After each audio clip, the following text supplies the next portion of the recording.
Welcome to Analog Schtick, a PlayStation 2 podcast, the podcast where every month we do a deep dive on one PS2 title. We cover the game's development history, discuss its legacy, as well as share our thoughts and opinions on the game through a modern lens. We release a new episode on the 2nd of every month, so subscribe or follow if you'd like to stay up to date with the show. Please support the podcast by leaving a review or rating on whatever platform you'd like to listen on. You can find us on podcast platforms as Analog Schtick, as well as a video version of our podcast on our YouTube channel, Joystick. Jeez, that's a long intro. It didn't feel that long when I wrote it out. Yeah. I'm your host, Clayton, joined as always by the president's daughter, Morgan. Morgan, how are you? I can't climb down ladders. You're going to have to catch me every single time. I can't, for the love of God, I can't do it. They freak me out, all right? Did you also, leave Ashley on a ladder the first time you, So many times. I would just, kind of run off and be like, oh, shit. And you just hear in the distance, Leon! Leon! Yeah. Help. Did you get called a pervert? I did not look up her skirt, if that's what you're asking. I know that that's a thing you can do. There was some weird instance where I was fighting something and I got knocked down under Ashley. Leon's head was under Ashley, and in the middle of this fight, Ashley's just like, you pervert. I think the funniest thing I did, I think I caught her with an incendiary grenade one time. It was an instant fail. I was like, oh shit, I'm sorry. I was just trying to do some crowd control, and I caught the wrong person. Yeah. Did you leave her in a dumpster ever? I totally forgot about her in a dumpster. Oh, all the time. Anytime I could, I was like, you get in there, girl. Dumpster button. I'm hitting the dumpster button. Right. I thought about saying, there's only, I like to do the, I'm here with the character from the game, Morgan. I thought about, there's two women in the game. Well, there's three actually. Ashley and Ada, and Ashley being the president's daughter. Ada doesn't really have a subtitle, so the only thing that she's ever called in the game other than Ada is the bitch in the red dress. But yeah. I felt like that would be coming on way strong. Too strong. A really aggressive way to open up the podcast. The first thing they hear about you talking to your co-host is you calling me a bitch. That would be something. It's just really... For a second, I was like, who's the third girl? And then I completely forgot Hannigan. That's her name, right? Hannigan? Hunnigan. Yeah, Hunnigan. My bad. I completely forgot she existed. I was like, who? Yeah. Yeah. Oh, there's man. Hunnigan with glasses and then Hunnigan without glasses. Yeah. Okay. If you caught that. Right. Yeah. Okay, before we get into the show, a little bit of housekeeping. This episode is our 13th episode of our monthly podcast, and if you do the math correctly on that, that marks 1 year of our podcast. Morgan, we've been doing this for a year. Can you believe this? No, it feels like it's been 3 years. Honestly, yeah. I'm actually surprised it's been a year. Does it feel like it's been less time or longer? I guess so. I also kind of feel like I've been doing this forever at the same time. Yeah, well, this is not your first podcast attempt or your first podcast in general, right? That's technically true. Yeah. I forgot that existed. Yeah. It's funny. So I had a podcast with my wife for a while where we just talked about things. And that ended as soon as we were together more frequently. It was a weird thing while she was in college. It made sense because she would come home and then we would talk about stuff. And we're like, let's have a video audio diary. Because this was during a period of time where I was going through family videos and stuff. And I'm like, oh, it'd be nice to have a little snapshot of our lives, at these, early points in our relationship. We weren't married yet, but for 10 plus 20 years down the line, it's hey, what was my stupid ass thinking in 2020 whenever we had this pandemic or whatever. Right. Yeah. But as soon as we got married, it's we talk all the time. You can't. I cannot imagine sitting down with my wife and doing a podcast that's just about our lives. That doesn't sound doable. Some people do it. What are we going to do? Because I specifically don't talk to you about the PS2 games before we talk about them for the podcast. Right. Would I just be withholding information about my life to drop? I think you would have to. Guess what? I got fired. Right. It's oh my god. I think you would have to make it about a something that is external to both of you that you come together and talk about, like this podcast, because you and I also talk about like life stuff, whatever outside of this. It's not, when life stuff does not involve the PS2, which it rarely does not involve the PS2. That's true. Yeah. How do you feel about playing 12 games in a year? That seems like a small number, but having to play 12 games in a year, I'm like, it's starting to be a lot. I you know what, I'm okay with it, because the type of like gamer that I am is I have like my little collection of games that I just replay through the same games all the time. So this is like forcing me to get outside of my box and to like refine my taste a little bit, or expand my horizons, whatever you want to say. So I'm okay with it. I feel that. I mean, that was something that I'd been trying to do, because especially whenever we were really into like multiplayer games, we would just log into Overwatch. We'd play like 1,000 hours in Overwatch, and it's like, I remember playing Overwatch, but nothing was ever different. Like I was just playing the same game over and over again. It's like because nothing is ever different. I mean, like there's not even with like Overwatch, there's like not even a story you're following. So it feels like Sisyphus pushing that boulder up that hill, get the payload to the end, start another round, same thing over and over. It sort of feels like wasting time more than other video games make you feel like you're wasting time. Like the time wasting is like extra bad. Whereas this, it's like I have the excuse of like, oh, I'm being productive because this is for a podcast. Yeah. Or it's just like a new experience. That like some of these games you've already experienced, but like I don't know. When we're doing something new, it's like this is beneficial to my brain, me as a person. I'm experiencing this new thing. Right. But with Overwatch and stuff, it's like, I don't know. It was almost like I was treating it like a job or something. Like I was just something I was mindlessly doing. And now that I have a job, I don't want another job. You know what I mean? So I created this job, this podcast. This is my other job. Yes. I don't know what I'm saying. That totally defeats my argument.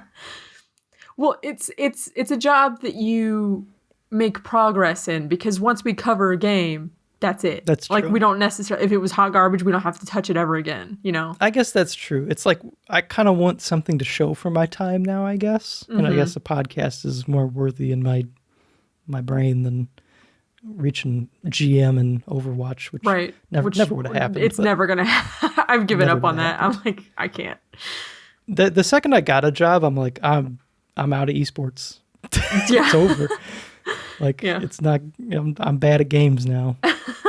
I think that's when it happens. I think whenever you get your first like big boy job, it's like you're too old for esports now. I think that's when it happens. Unless the esports becomes your big boy job. You become a streamer and then your mental health deteriorates because you're stuck trying to please a big crowd of monkeys that are yelling at you to get kill. My gosh. Get kill. Get kill. +2, -2. You not play game right. Yeah. We're meta. Follow meta. I don't know. Stuff like that. Do you watch any streamers? Yes. Typically not when they're live. I just like watch like their old VODs or like their condensed highlights they put on YouTube. So that would be right now the two ones. I kind of stopped watching flats. I mean, I still like flats. I still think I watched them a lot whenever I was playing Overwatch 2, but I haven't watched them since I stopped playing Overwatch 2. Lately, I've been really into Snapcube. Do you know who Snapcube is?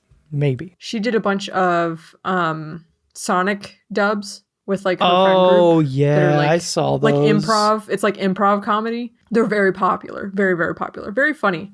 But she has some Resident Evil playthroughs that I have been watching and really enjoying. So, yeah, I like Snapcube. Let's just jump into the opening topic, right? Yeah. All right.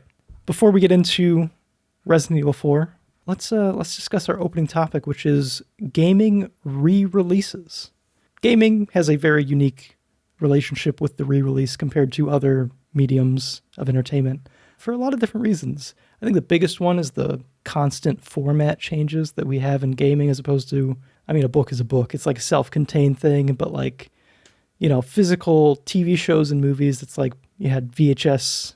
Throughout the course of our life, you had VHS, DVD, and Blu-ray, like over the past 25 plus years. It's a less frequent change, and now you have streaming. There's like much more accessibility with that medium than there is with games where you need a console that can run the thing correctly. So the need for re-releases is a lot more prevalent with games. And a lot of publishers have been getting like better with this, or I guess platforms have been getting better with this, starting with like PS4 and Xbox One. Those storefronts seem to not be going anywhere, at least for the foreseeable future. Like, I can play a PS4 game on my PS5, and that's kind of baked into that system. And I assume that like, Xbox goes even further back. There's some like Xbox original games where you can just stick the disc in there and it'll work, which is kind of insane. And PC obviously is just like, backwards compatibility throughout like all of the Steam library.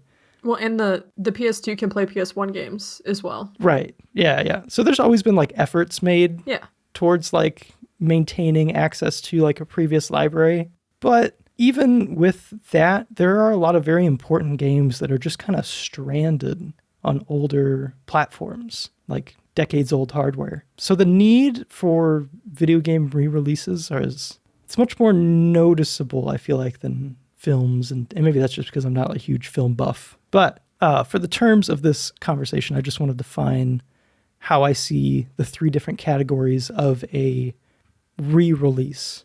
So the first term I would use is a remaster, which in this conversation, we're going to define as just kind of like porting the game to a newer system, to a newer like generation of consoles.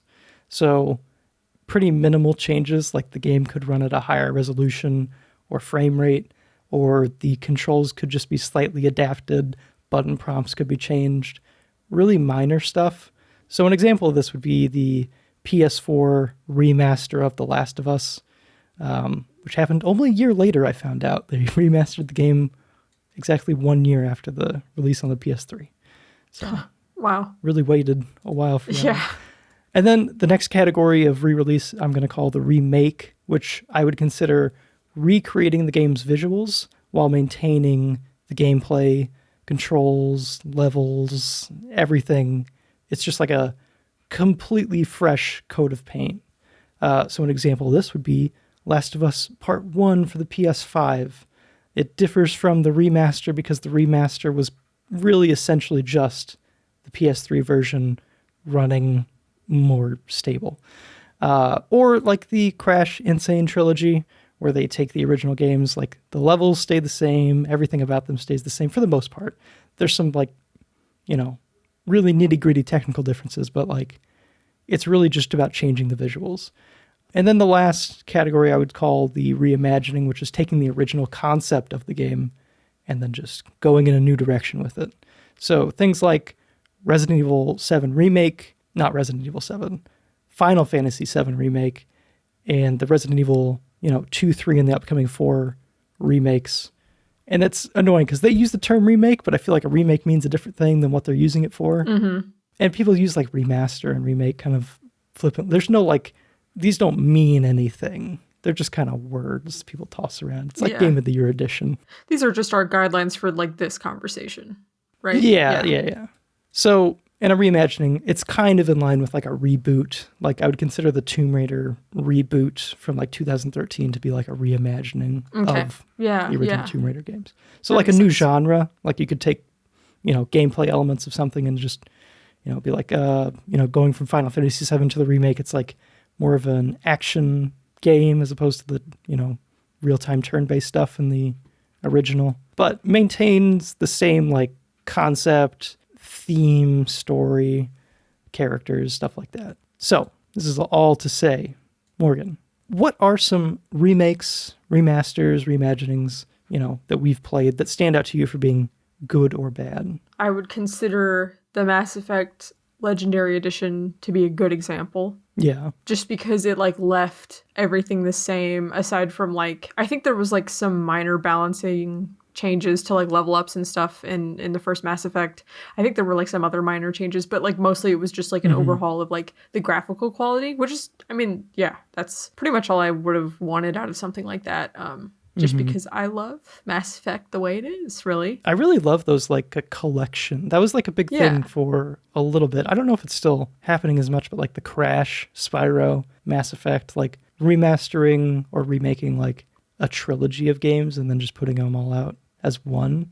That was a fun thing that we had going for a little bit. It feels like market research most of the time. Like, I feel like a good way to utilize a remake or a remaster, like diving into an older IP, it feels like a safe way to, like, gauge whether or not the current gaming market is interested in, like, a new game.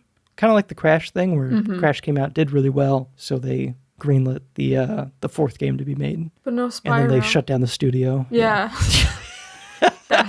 Thanks a lot. Yeah, we really they didn't shut down the studio. They just make Call of Duty now. It makes me so mad. Anyway. I know. It's so tragic. As far as, I was going to say, as far as, like, remakes, the Spyro trilogy is, like, the biggest one for me because I loved Spyro on the PS1, and that just made my little inner child completely ecstatic. And I really liked what they did with the art direction. I will say there was, like, some stuff about, like, the enemy designs that I didn't really vibe with, and, like, I did miss, like, having the old, like, PS1 sound effects, like the crunchy sound effects just meant a lot more to me than I thought they did. But other than that, I totally get that. Yeah. What about, like, the Halo Combat Evolved Remastered, where there was just, like, a toggle where you could toggle between the old graphics and the new graphics? You know what? I kind of wish that Spyro had something like that it had, like, a toggle. That'd be awesome. I feel like that's above and beyond, I guess, because, like, I'm sure that's kind of difficult to render two things simultaneously. Well, and also, like, I know that when I was listening to, like, a developer commentary or something, or, like, an interview about the Spyro Reignited trilogy, and one of the difficulties they talked about was how Insomniac didn't have any of, like, the original Spyro assets. So they didn't have like that base of stuff to work with. They had to actually code, like, a tool to, like, map out the environments. So, like, somebody would have to, like, make Spyro run around the levels, and they would have to have this tool map out the dimensions of, like, the levels and everything, because they didn't have, like I said, they didn't have the old assets to, like, work with. That's crazy. So that might be part of, like, why that just wasn't an option, because there was no, like, old textures or whatever left to, like, flip back over to. So, like, they themselves lost those files. Yeah, I don't know how they handle, like, video game asset management. I don't know, like, how long they hang on to that stuff. If at that point in time Hopefully it was not forever. Yeah, I hope. I didn't know if, like, back in that time, if it was, like, considered best practice to hang on to that stuff, or if they just, like, threw it out after, like, a handful of years. I have no clue. There's definitely some instances, I believe, with Final Fantasy being one of them. So there's some very notable game where this happened to. I remember hearing about it and maybe it was Spyro, but, like, the source code was just lost, and they had to, like, reverse engineer it from someone who uploaded it online or something. Yeah. I don't know. It was wild. Oh my gosh, that's crazy. I just can't imagine, like, obviously I don't work in game production. I'm sure there's a lot of moving parts and a lot of whatever, but even at my, production house, it's just like, we have, like, 5 backups of anything. It's just something we know to do. I don't know. I cannot imagine being someone who's just not obsessively backing up everything that I'm working on. I mean, as someone who works in IT, and like I said, I don't know how much of this is, like, a game production problem or how much of it might be an IT management problem, because every single, like, place I've ever worked and, like, done IT work for has had god awful asset management. Like, just, like, machines and servers and stuff like that, where it's like, we don't know what that is. We don't know where it is. It's just, there's just, like, weird little things floating around on the network, and we're like, hey, what's going on over there? So that might be an explanation for how could this happen? Well, people don't keep track of their negligence. Shit. Yeah. Yeah. I mean, I get it, but yeah, it's wild to me that you're not, like, obsessive about, like, because how many games does a studio like Insomniac? How many games have they made? Like, I don't know. 17. I have no idea.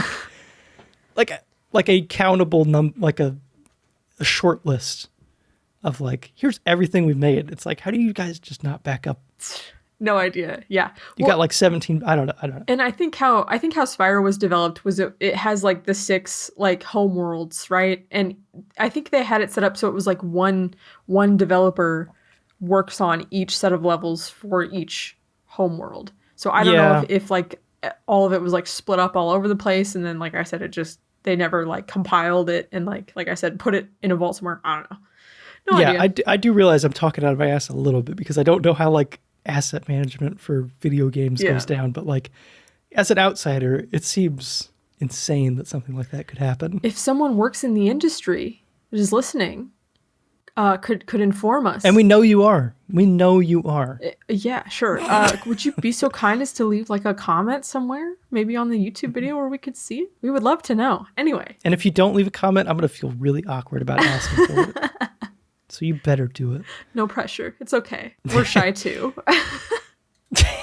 Sometimes. I don't know. They're going to respond with like the 2 finger emojis pointing at each other. Like, excuse me. Excuse me, I know how file management works at Insomniac. Yeah. Insomniac. A bad example. We were just talking about Insomniac, and like how much I love their stuff. Let me just stomp on them, like curb stomp them for a second. Oh my God. A bad example of a reimagining is, and this is not necessarily my opinion, this is just the fans' reaction. Everybody hated the PS4 Ratchet and Clank. Like everybody was just like pissed about it. Are you sure? I've heard people that like it. I know. See, that's the thing, is I've heard either people were like, oh, that was delightful, or that was like the worst Ratchet and Clank game. Like, what did you do? Well, not like the worst. Because that was a reimagining, right? I mean, like it changed a lot of stuff. It did. The like very core of the story was still there. Yeah. I don't know. I think if you change as much as that game did, it constitutes a reimagining. Yes. Well, that's why I brought it up. It's like a bad, quote unquote, bad reimagining. And what people didn't like about it was, I think the story changes, and they thought that like, because you had like a completely different arsenal from the first game, and they were like, I didn't like the weapons. The weapons were boring. Which, to be fair, the weapons in the original are also kind of boring. So I don't know, but that's just public opinion that I'm bringing up for the sake of like bad reception. I get that. I played like the opening of that, and then I'm like, I'm gonna play Rift Apart because it came with like the PlayStation Plus collection. Yeah, Rift Apart's better. So I mean, but it also came out after it, so whatever.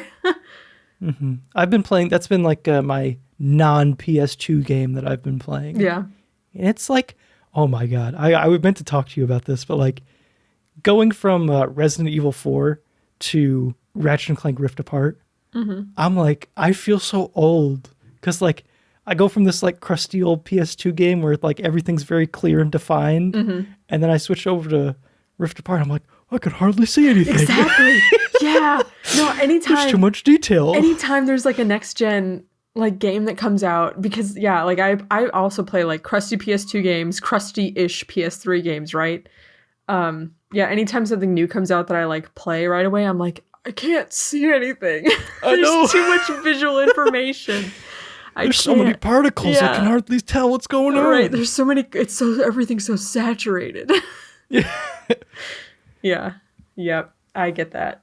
Did I answer this? I don't know, I didn't answer this question. A remake that I think stands out as being great, or a reimagining that I think stands out as being great, is the Resident Evil 2 remake.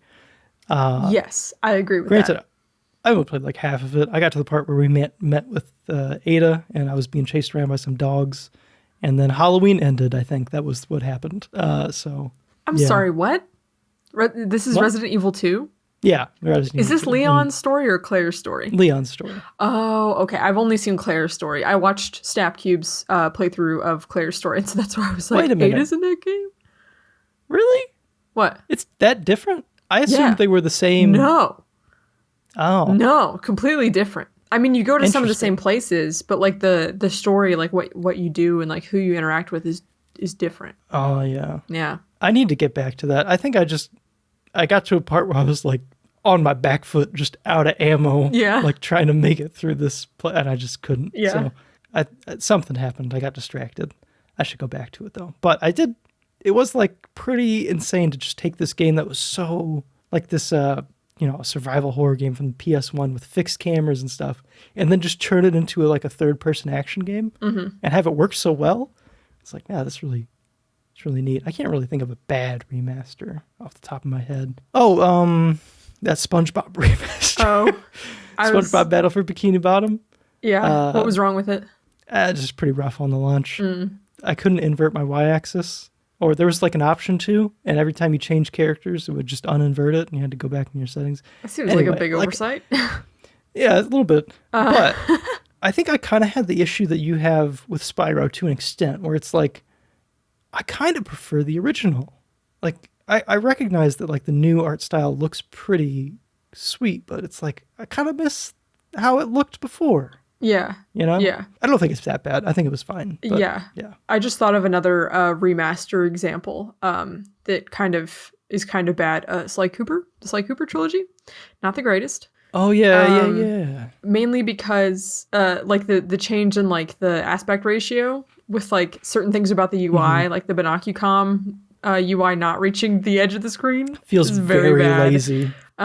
Also how they entirely fucked up the whole soundtrack syncing with a rhythm game boss. Yeah. That's kind of bad. You kind of bungled that one. You shouldn't have. That's like a really important part of the gameplay that you screwed up there. But yeah. I unfortunately may have to play the PS3 version. You can emulate. I could emulate it. Yeah, I might. Maybe I'll try that. But I was trying to get it to work on my PlayStation 2, and there's some issue with OPL running that game in particular, because I test out the games. Like I tested out every game for this year that we planned on doing, just to make sure it launched, worked. Because like if not, I'll buy it. Because most PlayStation 2 games aren't ridiculous. So if I buy the odd one, it's like, yeah, it's fine. Or I'll emulate it. Whatever happens, however I need to play the game, I will do it. But I tested out Sly Cooper, and I'm like, yep, it's running, run around, beat the prologue. It's like working fine. Good to go. There's a very, very strange issue where if a cutscene has played, you can't jump and press circle anymore. That's kind of important. I know, like, there was some, like, you get to a point in that first level where it's like, Bentley's like, jump and press the action button. I can do jump and press the action button. I can't do Bentley. Never mind. Jump and press the circle button. I can't that's exactly. Okay. Thank you for just playing that real audio from the PlayStation 2 version just then. But yeah, I was jumping and I'm like, what's going on? I'm pressing the circle button. It's not working. Yeah. And then I died and came back to it, and it worked all of a sudden. And I figured out that the issue was like anytime Bentley comes on to talk to me, all of a sudden I can no longer jump and press circle. So there was like a compatibility fix for it, but like I still couldn't get it to work. Like I got to a point where like I needed to throw in the keys to the thing to unlock stuff, and it's like it's just not doing it. Yeah. So well, to be fair, might have to play the PS3 version. I did play the whole thing in one sitting one day when I needed a break from RE4 on my emulator, and it worked 100% fine. So I thought about this. Before I found out it wasn't going to work, I was going to play the whole thing yesterday. Oh, nice. Because I'm like, I wonder if I could beat this in like 4 hours. I think it was taking me like close to 5. And that's not... Were you doing 100%? The 5 hours was not counting the time trials. But the time trials did not take me very long at all. So yeah, because I was able to get most of them first try because I've done it so many times. Yeah, I'm a bit of a pro gamer. Yeah.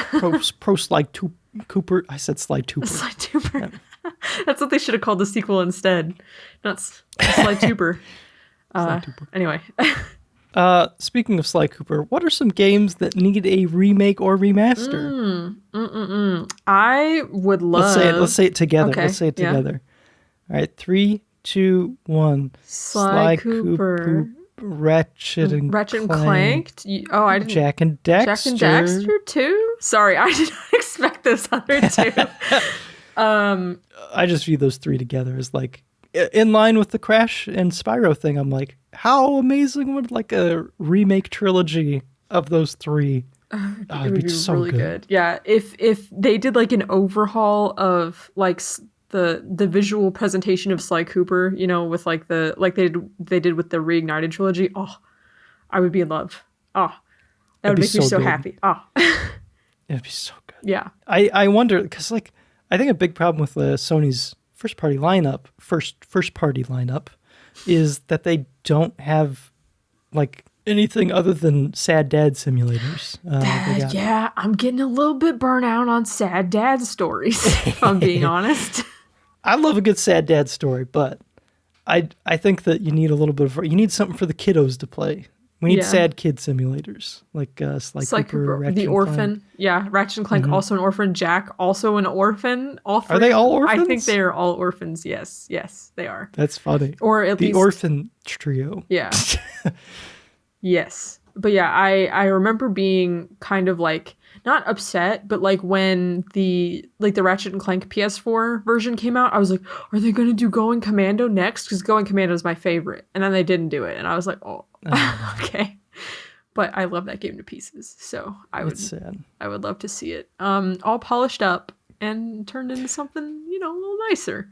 Me too. Yeah. Morgan, I was reminded that game, the Ratchet and Clank reimagining, came out alongside a movie, didn't it? Yes, it did. Did you see said movie? No, I never did. I never did either, and I don't think I've ever seen or heard anything about it. I just popped into my brain though. Critics sort of tore it to shreds, and I don't think it did so hot at the box office. Was that Sony's like most recent foray into video game adaptations to movies? No, there's the Uncharted movie. Yeah, but that was Is that Sony? I'm not saying like most recent, but like the earliest. Oh.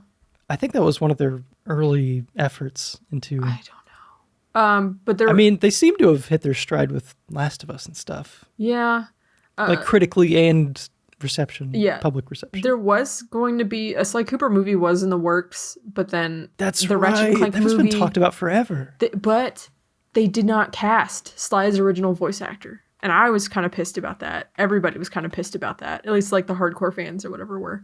And then Ratchet and Clank kind of bombed at the box office, and then the last thing I heard was like, oh, we're going to turn it into a TV show. And then I think it's just stuck in like production hell. And I don't think we're ever going to see it. So interesting. Yeah. Yeah. And then there was like that talk of it being a Netflix show. Oh, I don't remember that. Yeah. I'm looking it up. It's like, this has apparently been talked about since like 2014. So. Yeah. Going on 10 years. I feel like Sony has such amazing, like, I guess like children IP, like child. I just remembered there was a really weird pilot for a Ratchet and Clank TV show that like randomly aired in Canada, and it was like a kids show. But I don't think anything else came out of that. It was like really weird. Like it had like, I think I remember like a weapon that turned things into sentient food. Oh like, my God, I'm watching it. Okay. I don't remember it being like, I mean, it's obviously for kids. I don't remember it being like that bad. It looks pretty good. Yeah. But I don't think anything else ever came of it. Everyone was just kind of like, what the fuck? I think it was called like Life of Pi or something. Like PIE, because it was about the sentient food.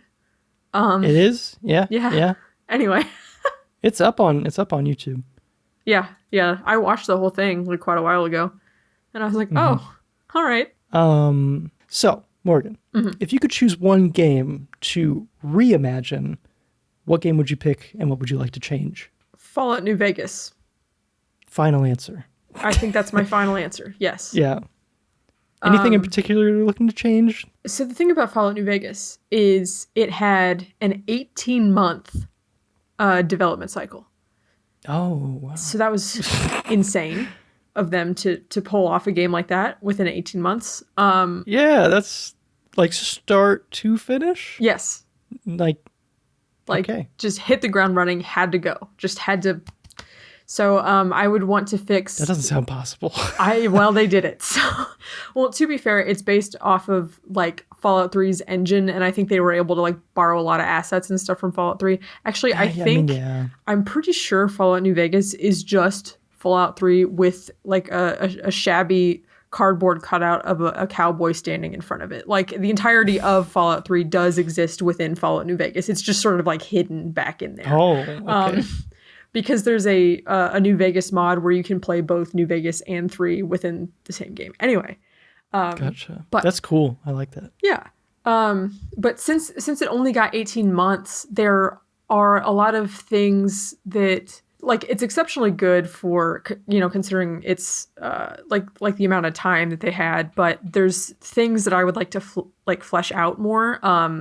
Like there's factions there's 3 main factions that you can side with, kind of, I guess 4. And the Legion is one that's like really lacking in a lot of content. So I would want to like flesh out, you know, some more of the quest lines and stuff like that. And some of the dungeons are kind of like lackluster and samey. Like some of it's just like kind of blank hallways because they literally didn't have time to do anything else. So just stuff like that. And, you know, maybe fix some of the quirks with the gunplay and make it a bit more like Fallout 4, for example, or I don't know. That's what I would like to do. But keep all the good bits. I feel that. Can you imagine if they announced that? I mean, I guess they own both Obsidian and I think they own everything. It's possible. It's not like off the table. Yeah. It's not illegal. Yeah. Like the original guy is still kicking around with Obsidian, I think. So yeah. What about a Fallout like 1, 2 remaster or reimagining as like a not 3D isometric RPG? Yeah, like get like maybe like a Fallout 3 treatment. Yeah, I would like that a lot too. I would take it. That'd be interesting. Yeah. Okay, for me, I mean, we've talked about this before. We talked about this in the Haunting Ground episode. Oh yeah. Haunting Ground remade in like that RE engine that they have. Yeah. It'd be so good. It would be I don't know so if you've good. been following. Are you interested at all in the Resident Evil 4 remake? I haven't been like following it just because I didn't want, I don't know, like too many spoilers, I guess. Oh, I don't. Yeah. Me too. Like, having played the game, I don't want to know what's different. Yeah, I will say I don't like Ashley's redesign. I like her big dopey ears that stick out. Oh yeah. And like her dumb tank top sweater. We'll talk about this in a second, but the first time I played Resident Evil 4 was in VR, and there was something ungodly about Ashley's face in VR. Oh really? Like just the having it be right in front of you physically was like unsettling. Uncanny Valley? I guess. So Okay. it's kind of like tainted my perception of how Ashley looks. Oh, see, I think Ashley's just like really cute. Kind of annoying, but really cute. So, yeah, I don't like her new, like, I didn't like her hair and like her outfit and stuff. I was like, no, give me the big dopey ears, the sweater vest. That meant everything to me. Every time I see her playing through this again, I'm just like, I'm reminded of the moment that, you know, I find her in the church and then we end the cutscene and she's just right in front of my actual face. And I am floored. I'm terrified. Yeah. Yeah. Oh, man. That did something weird to my brain. Playing Resident Evil 4 in VR, like going back to it now, I'm like, these are real places that I've been to. It's just like, and I don't like think, but it's like in the back of my head, I'm like, this is like, it's just strange. Like experiencing something in VR and then I don't know. This isn't VR related, but I will say I think I think Resident Evil 4 also did something to my brain, considering I was having nightmares with QuickTime events. I think that was part of it. Like the adrenaline of playing like a horror game in VR kind of like probably further cemented it in my brain. Mm-hmm. I need to fix my goddamn squeaky chair. I can't hear it if that makes you feel better. I think it's coming through on the recording. Oh no. I'm trying not to move though. Sometimes I talk with my hands though when I shake the chair. Yeah. So do you want to move on to the franchise history? Oh yeah. So we're gonna pop a squat, take a seat, get comfortable. Mm-hmm. Holy God, I got a lot to talk about. Oh boy, you do. All right. So to give everyone a Resident Evil 4 101 sort of background information on the game at hand, let's dive into the franchise history. So, Resident Evil, or Biohazard as it's known in Japan, is a long-running series of survival horror games published and developed by Capcom. The series began in 1996 with the release of Resident Evil for the PlayStation 1, Leading up to the release of Resident Evil 4 in 2005, the series saw the release of 11 additional entries in the series, consisting of both main series and spin-off titles. The development for Resident Evil 4 can be traced back all the way to as early as 1999. During its long and tumultuous production, there were at least 4 versions of the game that were scrapped at some point, and some of which spun off to create separate projects. The earliest version of Resident Evil 4 was what some have dubbed the cool version, the stylish version, whatever. This version of the game was headed by current Platinum Games Vice President Hideki Kamiya. Kamiya set out to create a very stylized action game with a superhuman protagonist named Tony. Very stylish and cool. Wait, his name was actually Tony? His name was Tony. And he was badass as hell, man. Okay. He would frick you up. Okay. And it was like just meant to be very stylized, cool. And it was eventually like, yeah, this is not Resident Evil, guys. Yeah. So that was spun off to become Devil May Cry. So cool, you know. It's kind of neat that like this big franchise, it's like we had a game that was like, this isn't the game. So it became like another big franchise. It's neat. Second version of the game, the Fog version or the Castle version, depending on who you ask, is a version of the game that was shown in 2002 when Capcom officially announced Resident Evil 4, and it was released, or it was shown alongside this trailer from this current version of the game. The trailer featured Leon fighting his way through a castle while being pursued by a fog monster. The trailer showcased some first-person elements and showed that Leon was infected with some sort of virus. This is an idea that would be carried over to the final version of the game. This is the version of the game that would eventually become Haunting Ground in a less direct way than the Devil May Cry version. This was more like, here's the general thing, and then the vibes. Change it up. Yeah. And they didn't really carry over the fog monster. Just the vibes. Not the fog monster. The pursuer aspect of it, I guess. Yeah. And the castle setting. The castle setting. Yeah. There was some like girl in this that wasn't Ashley as well. I don't think she was in the trailer though, but yeah. Maybe it was Fiona. Probably not. Anyway. So the following year, at E3 2003, Capcom shared a trailer of yet another new version of the game, this version being dubbed the Hookman version. This version featured Leon in what appears to be like a haunted mansion, being pursued by a hook-wielding ghostly man. This trailer also was the first to showcase the over-the-shoulder aiming.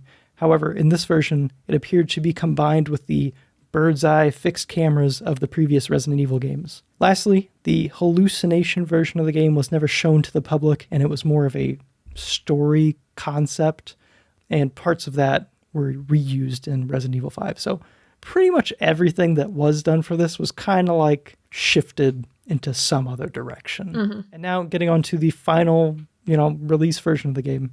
The team ultimately decided that they wanted to move away from the formula that they had established with their previous games and make a shift to a more action-oriented style of game. With that, they decided to make the camera permanently fixed behind the character in an over-the-shoulder fashion. The story also broke away from series conventions by not focusing on the T-Virus or the Umbrella Corporation, instead focusing on the Ganados and the Los Illuminados, which, does that just mean Illuminati? Same general idea, I think, right? Same idea. I don't know. I didn't really get what they wanted. I guess world domination? World domination, yeah. Whatever. I don't know what else you would want. Yeah, I guess. What else is there? Did they want everybody to eventually become infected and like be part of their thing? Because they want... No, wait. They wanted to manipulate the United States president. Right. By inducting Ashley. Did they want her to kill him?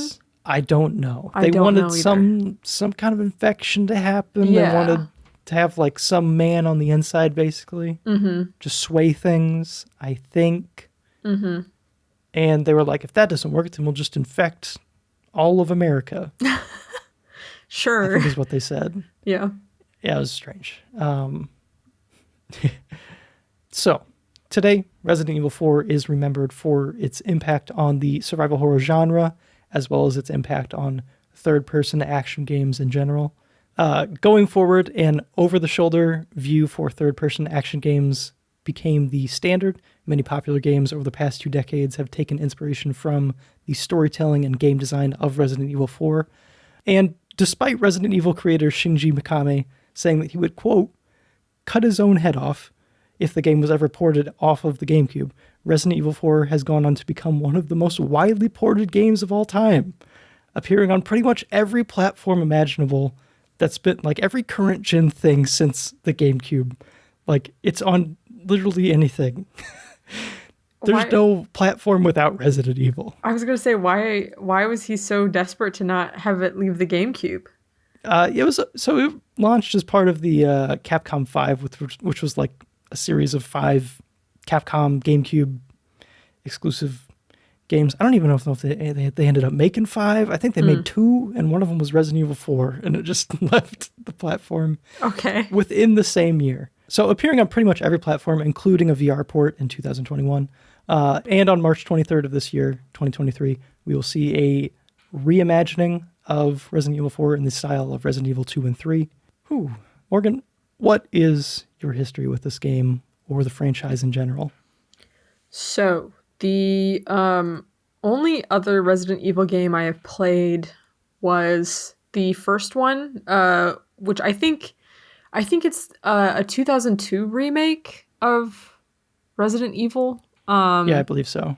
Yeah, and I got that on my Switch. So I sort of like became interested in the franchise because I was watching reviews by a YouTuber called The Sphere Hunter, and just like the way she talked about like how much she loves survival horror. I don't know. I just became sort of like really interested in the genre, and I was like, well, I want to see, what all the hubbub is about. And so I played through probably the first like 2/3 of that game. Never beat it, but I played enough to get, like an appreciation for how well put together that game is. So yeah, my introduction to the series was Resident Evil 4 for VR, and after that I did try to go back and play. I love this so much, I'm gonna start from the first one. Actually, I think I decided to start from 0 because I'm like, I'm gonna play the prequel first, even though that's kind of a weird way to do it. I feel like a release order usually is just how you should be doing things, but I decided to go with 0 first, and I didn't make it all the way through. I tried to play, like I mentioned before, like half of 2, didn't end up finishing it. Did like it, though. Nothing bad to say. Yeah. Anyway, so how did we prepare for this episode? So anytime that I play a horror game, I have to go through like extensive research because I cannot mentally handle jump scares. I just don't. I appreciate them for what they are. I hate experiencing them. So like with like when I was playing Resident Evil, for example, I had like a walkthrough open at all times, had to play it in broad daylight, and I had to like know ahead of time where every single zombie was going to be, just because, and I was still screaming like just because I wasn't like, that was the first horror game I ever like really tried to play. Haunting Ground, I had to do the same thing, had to have a written walkthrough. For that one, I also had to watch a video walkthrough so that like I like had it in my head, like this is where I need to go. This one I did watch a video walkthrough in the background as I was playing so that I wouldn't get too many nasty surprises. However, still got killed by pretty much every reaction command available. Yeah. I feel like I'm on the same boat as you, where I'm pretty new to horror games in general. Like my first horror game was Resident Evil 4 in VR. And I don't know why, but I mean, it was very scary at first. I was pissing my pants. Yeah. But after the Village, I'm like, this is certainly less of a horror game, I feel like, than other Resident Evil games. Like there's horror elements, but you're playing like an action movie star. You're not right. You're like fighting everything. And I feel like that makes it less scary. Well, and even like the gross out stuff, like the body horror stuff. I mean, back in the day, I don't know what it would have done, but since it's kind of like grubby PS2 graphics now, there's sort like of a layer, like, you're disassociated. I don't know. A little bit detached from it. Yeah, it doesn't freak me out. Like when a Plagas like sprouts out of somebody's neck, I'm not like, oh my god, so scared. I mean, like I am sort of like, oh my god, but not because I'm scared of it. It's because like this is gonna cut me up if I don't do something about it. Yeah. Yeah. Did you play any of the bonus content? Mm-mm. I played a little bit of Ada's Separate Ways. I did watch some of that. It looked a lot easier than the main game. Yeah. I played a little bit of it. I don't know. I meant to like look up like everything that happens, but it just kind of felt like bonus content, not super consequential. I ended up playing through the game 1.5 times, I guess. First time on a regular playthrough about 15 hours, and then I played like 2 hours, I think, on New Game Plus, and I made it like all the way to chapter 4. You can blaze through that game. Yeah, if you're, I'm sure. Yeah. Like once you know what you're doing, plus you have all the guns from playing through the game once. So that's how we prepared for the game. Let's get into some very, very, very important questions before we really dive into the game. Morgan. Question number 1. Yes. Resident Evil or Biohazard? So, I have a counter question to that because I'm actually confused. So I know it's called Biohazard in Japan. Yes. However, Resident Evil 7, right, is called Resident Evil Biohazard here in America. Yeah. What the heck? It's called Biohazard Resident Evil. In Japan? Yeah. That's so good. I love that. That's so stupid.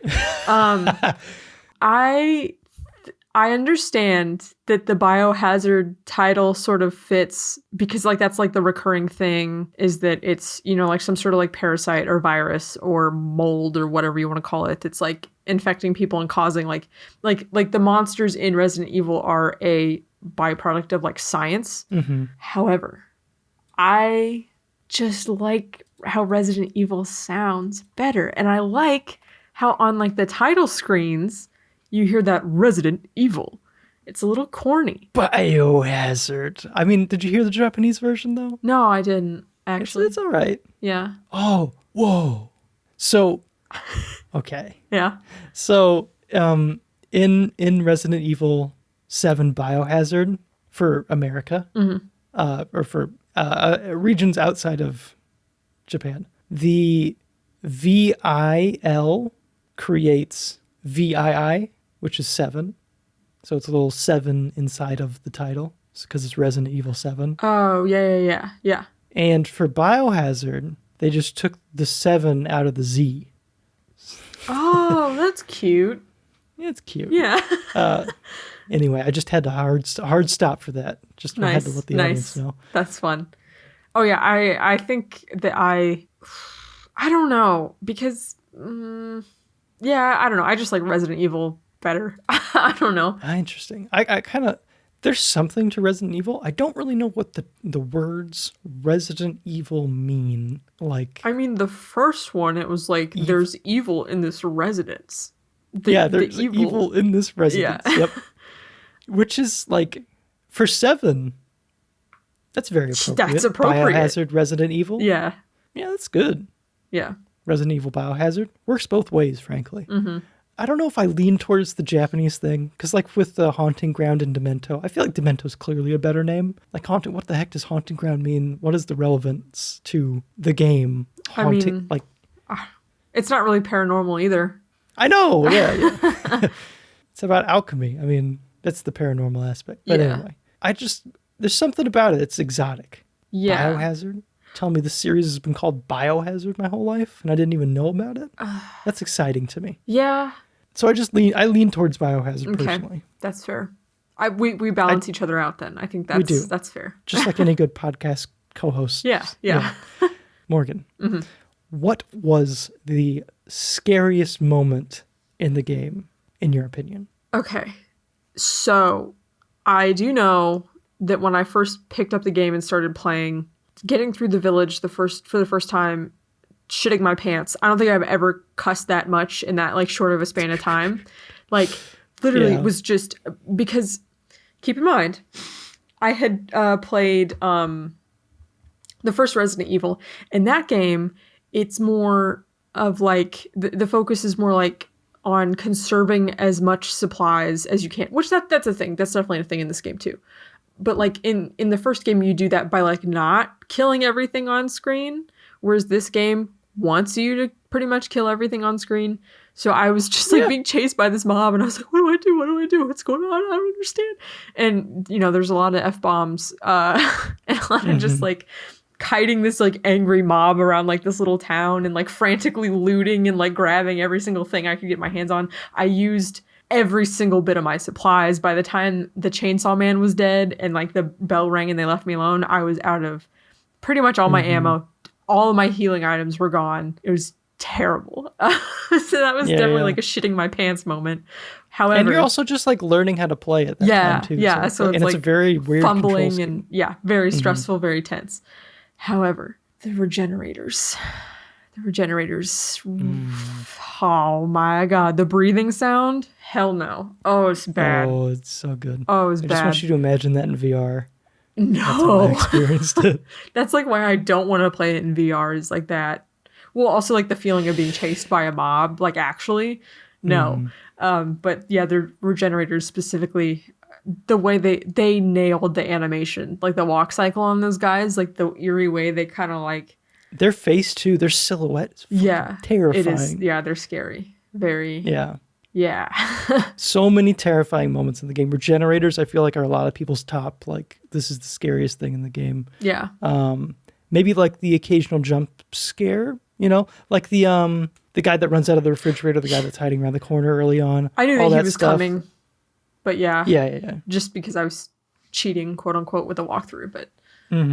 Some of the bosses in the game, if you shoot the water in the lake, that then eats you. Yeah. You know, a lot of scary things. For me, it's that fucking snake in the container.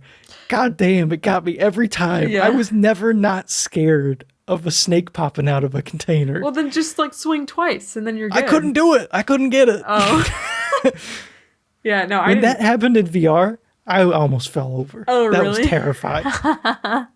Like, that was hands down the worst jump scare in the entire game for me. That's so funny.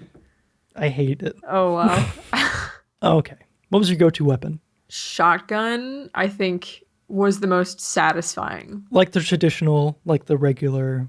I think by the end I had was it called the riot shotgun? It was like the shorter shotgun. And it had like the big like drum barrel thingy on it. That's I don't know what that's called. It's called, I want to call it the Striker. That's probably from Black Ops. No, but that actually sounds right, I think. I don't remember the gun names very well, but yeah, just because it was like so satisfying to have like a mob of people in front of you and then you just like boom and then they all fall over. Like that was very good. I also really liked the rifle just because it made things easier. If I had the ammo, I could, pick off people and then like go on and do my thing. You talking semi-auto or are we talking? I don't know. I didn't use it for like semi-auto. I just used it for like sniping.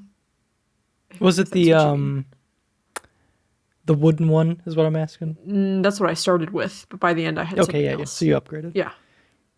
Yeah. For me, it was the Red 9. That was the game changer. I upgraded that thing fully, and I was just one shot and everything. Which one's the Red 9? It's the pistol that Lewis uses. It's the old looking pistol.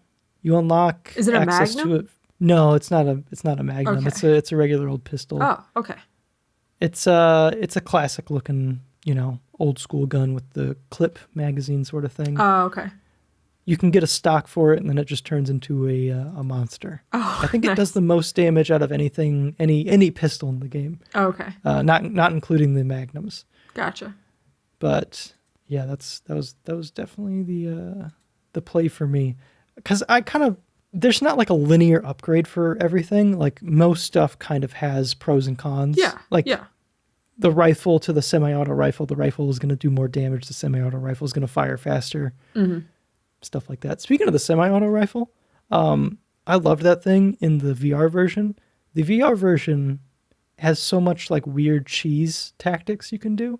One of my favorite things to do with the rifle was to do like a side scope. So I'd like tilt the gun sideways, look at where the barrel was pointed, and use it for like close range stuff. Oh. And then I could also use it for like long range stuff. Yeah. It's really dumb. You could also dual wield in that game technically. It was useless, but okay.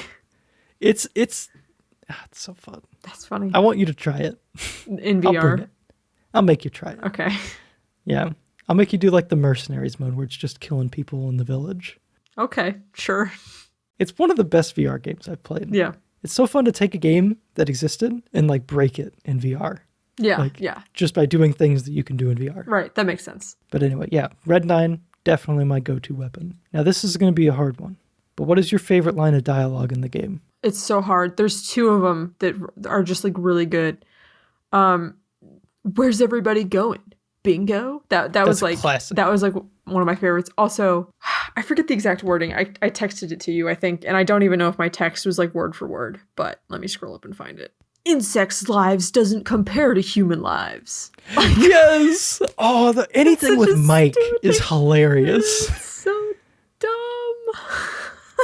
Yeah, you know what my favorite line was? Mike! Yeah. That's my favorite. Yeah. And you don't even get to see Mike. Like, you don't get to see Mike, do you? I don't think you do. No. Yeah, I didn't think so. He's just like in the helicopter and that's like all you get.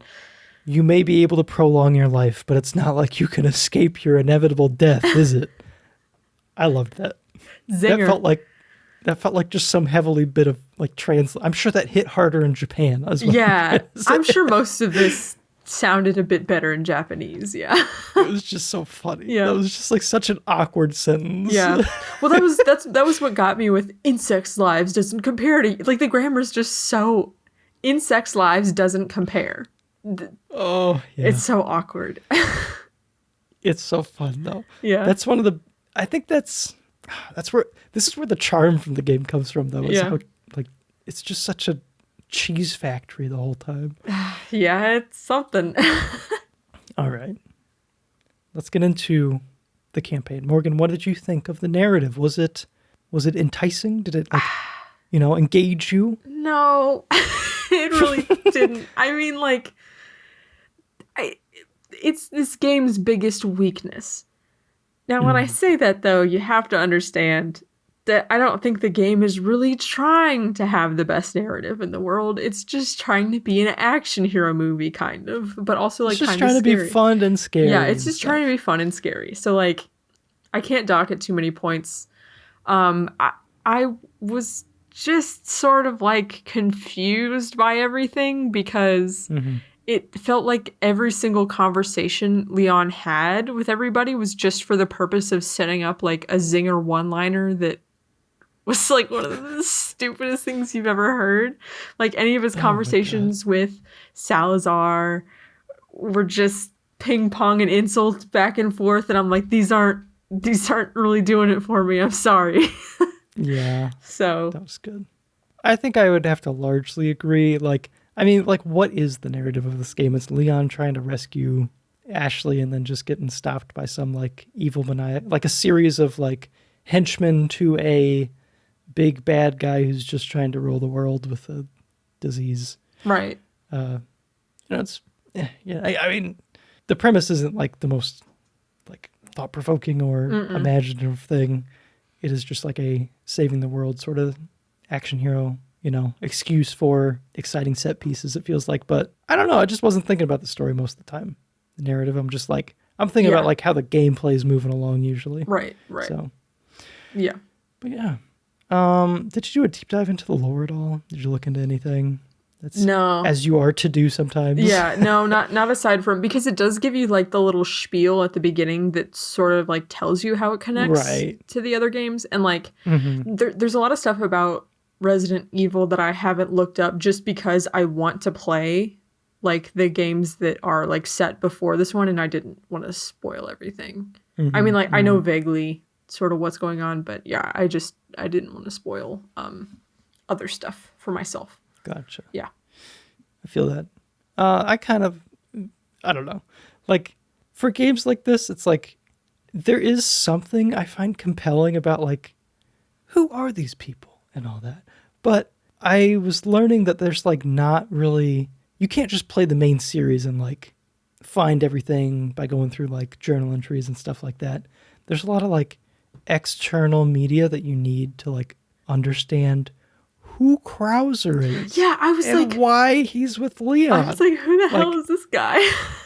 I believe that was in a book or something. I was gonna say I did look at and consider getting some of the books just because I feel like that might, depending on, I'll have to look into reviews because if they're like hot pieces of garbage, then I don't really want to invest the time.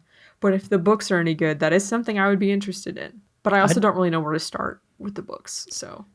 Who knows? Yeah. It's probably not Resident Evil 0, the book. No. It's probably not the place to start.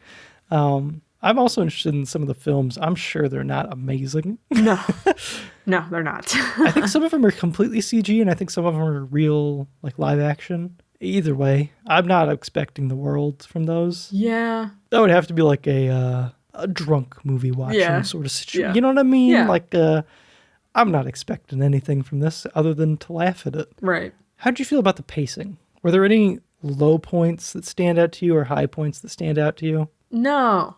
I can go first if it helps. Okay. For me, the section, it was, what was it? You're like in that moth place, like you get dumped there.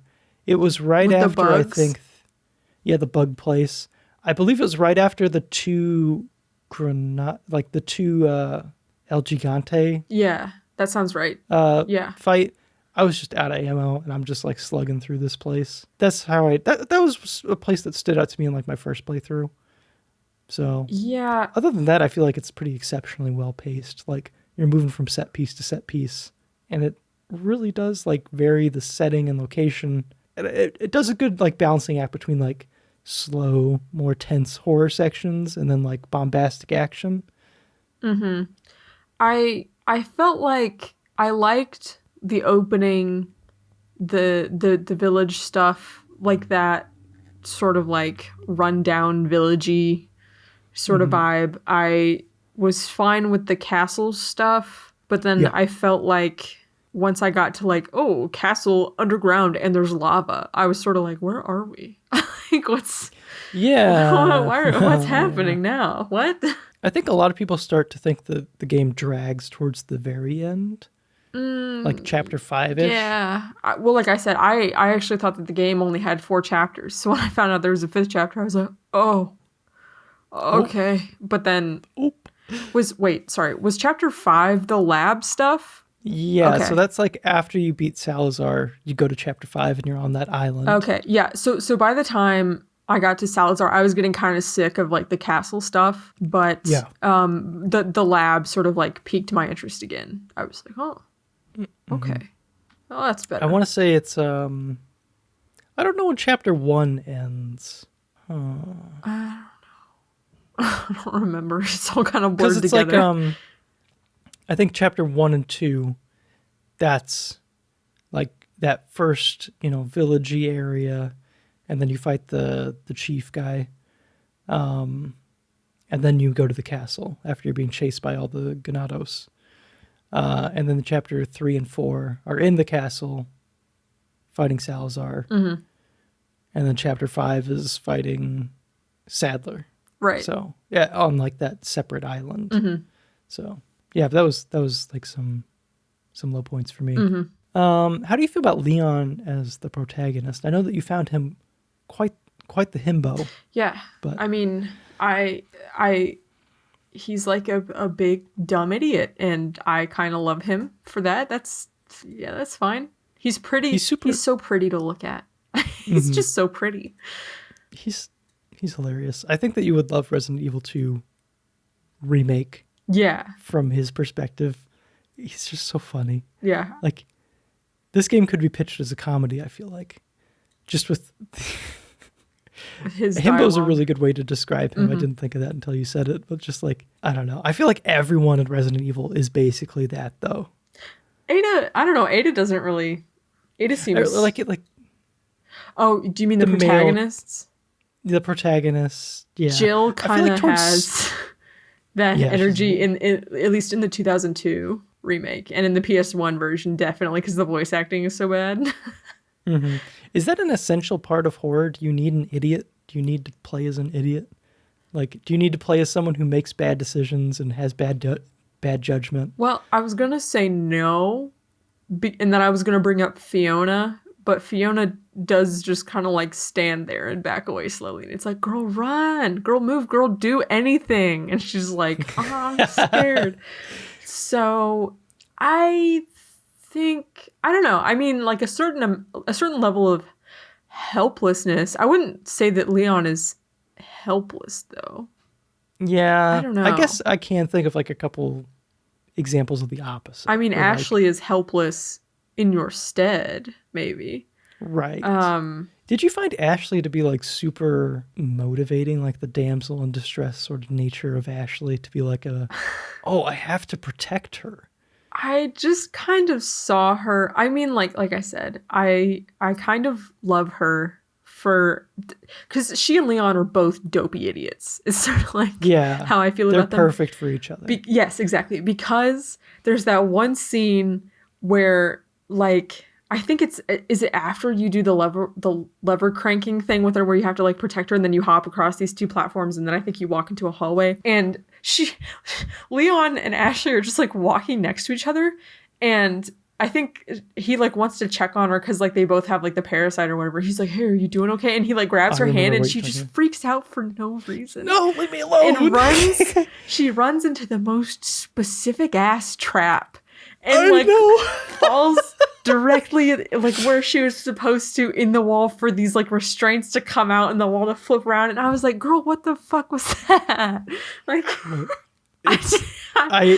that part is like shockingly. I was just dumbfounded. I was like, girl, what? Yeah, it's like, okay, I guess they wanted to remove Ashley for a little bit. Like literally. Yeah. You could have done literally anything else and it would have been more graceful than that. Like a trap door and I don't know, anything. Literally anything. Oh, there was also this one part where it's like in the lab and it's like, okay, we have to sorry. We have to I just remember this is also one of my favorite Leon lines. He's like, we have to jump down in this trash chute. And he just like grabs her hand and they jump down this height that should have killed them both. They land on this like big ass metal grate that should have like broken their spine. And Leon was like, hey, it's a good thing you landed on your big butt or something like that. I remember that. Hey. Yeah. I'm like, you guys, what are you doing? It's so weird. So some of the lines were cut out of the VR port. This was kind of like a mild snafu with people. They're like, you're censoring this game. Oh. Weird stuff. It was mostly like the, I see the president has equipped his daughter with ballistics sort of lines and stuff. Yeah, that one, that was a bit much. That was a bit much. Yeah. I mean, like, I don't know. Do you side one way or the other on like, if you're remastering something, do you just leave everything in or do you take the liberty to like remove stuff like that? I would definitely clean up the awkwardness of the dialogue. I mean, there's like here's the thing. If you're going to have a man sort of like flirting at like your like damsel in distress, at least make it a little bit mutual, you know? I don't know, because it just feels weird if it's one-sided. Another thing that like kind of like sketched me out a little bit was it's like with Ashley's old design, I don't know about the new one, it was like hard to tell how old she was because she acted kind of immature, and I think she's canonically 20 when that takes place, so she is an adult. But I was sort of like I couldn't like quite tell. I was like, oh, it just felt very creepy, a little bit, yeah. Yeah. And like the looking up her skirt thing, like I wouldn't be upset if they took that out just because it's dated at this point, I think. Yeah. But it's a little, I didn't really care too much. There's parts where like Leon is kind of like harmlessly flirting with Hunnigan that they took out too. And I'm just like, I don't know. I don't think that's a big deal. I do get removing some of the creepier lines about like Ashley's boobs and butt. Like that's a little weird. The good thing you landed on your butt. That line, it didn't creep me out. It was just, this is something that like a third grader would say. Like it was just like really immature. And that's why it was funny to me. Yeah, I don't know. I don't really feel strongly about like, we have to keep these cringy lines in here. I don't really think so. Since we're on the topic of Ashley's breasts. Okay. So Haunted Ground. Yes. Famous for the boob jiggles. Right. Surprisingly, Resident Evil 2 on the PS2 or Resident Evil 4 on the PS2, no boob jiggles. Rigid. They're rigid. GameCube, GameCube, all over the place. Apparently, different versions of the game in different regions have different amounts of boob jiggles. Was that like a localization thing? Was it a hardware limitation? Or like Hardware limitation of the PS2, I assume. That's so No, funny. I don't I was know. gonna say, please. Could you imagine? It's just so strange because Haunting Ground was a PS2 exclusive. Yeah. Or only released on the PS2. Yeah. But specifically PS2, we're cutting that out. And then GameCube, we're leaving it in the Nintendo platform. We're like, we're jiggling it up on there, apparently. Yeah, that's strange. Okay. It is strange. I would have loved to have been sitting in that meeting where that was decided. I think it's a regional. So it's regional and it's based on the version. Okay. I think like Germany and stuff like that, places where it's like typically more strict. I think they usually had they had less jiggling happening over there. There's some other version differences too that are kind of interesting. Enemies cannot be headless in Japan. So like, you know how sometimes like, I don't know if this happened to you while you were playing, but like you'll, shoot someone in the head and the they head keep will walking. explode. They keep walking for a little bit, even if they don't come back as like a, tentacle A monster Plagus, dude. yeah. Yeah. So you can be like attacked by them still for a little bit before they die. Not possible in Japan. They got to go right to dead. Really? Can't be had. I don't know why. I don't know why. Maybe it's like a cultural thing. Yeah. Another really interesting version difference, probably the most significant, is the Ashley segment in Japan. They switch back to a traditional like Resident Evil, like 1, 2, 3, like fixed camera angle. Okay. For the Ashley segment. So it's meant to be like a little callback. You're playing as Ashley, you're walking around with your flashlight. It's cool. Yeah, I don't know. That's all I got for version differences though. Sorry, just really quick before we get into like the mechanics and stuff. I will say the first time I saw a Plagus in game, I freaked out. Because it was a bit jarring and I was like, oh, what do I do? But also because there's an anime called Parasite, spelled with a Y instead of an I. And in Parasite, there's like these alien things that like get inside humans and they like unzip their heads and they look just like the RE4 Plaguses. Like they just like ripped off that thing. And like, yeah. How many variants did you spot of the Plagus? Like the head open? I think 3. Because there was the one that would like jump out after it had been killed. Yeah, like the spidery looking things. And there was the one that just swung around. I think there was another one though. I can't remember. I feel like there was one that did like pretty much the same thing, but it looked a little bit more grotesque. Maybe. I don't know how to describe it. Yeah, I feel like there was a third that I'm just not imagining. It's more lumpy or something. I don't know. Yeah. Were you a fan of the villains? We have like 3. Well, we have a handful more villains, but like of the Chief, Salazar, Sadler, Krauser. How'd you feel about the villains? They didn't particularly move me that much. Like just because. Any favorites? I guess Salazar, just because he's weird. He's like hateable. He's like, I want to punt this kid across the room sort of thing. Yeah. He's so annoying. Yes. So I feel that. The Chief kind of feels like generic, but in that early part of the game, I did find him very terrifying. Well, yeah, because he's just so silent. And, huge. Yeah, and big. Yeah, that whole early section of the game, like, I'm going to kill you. But then it's like, oh, never mind, you're one of us. Yeah, I was like, oh. Oh, I'm going to kill you anyway. Like, that didn't make sense to me either. I was like, okay, this seems kind of wishy-washy. Or the part where they inject them with the Plagas, and then, like, they're knocked out, they're injected with it. Lewis and, I almost said Simon. Leon. Lewis and Leon.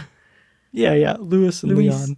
So they're injected with it, and then they wake up to Granados with an axe coming to kill him. It's like, what is the plan here? Right, like, what is he doing? Yeah. That also threw me. Oh, also, another great Leon line where he was talking to Luis, and Luis was, like, giving his backstory, like, yeah, I'm a cop. And Leon was like, I was a cop, too. But for, like, a day. It's like, Leon.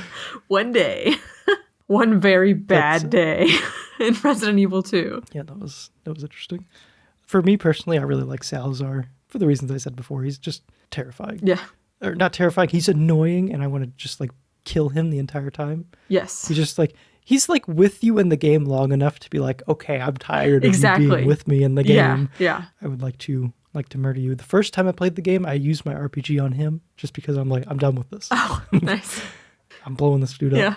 Krauser, I feel like would have been more interesting if he was involved in like an actual game. Yeah, if he didn't just prior to this, because like the boss fights with him felt like more like a rival thing than any other. Yeah, because you're like having like this intense like knife fight stuff going on.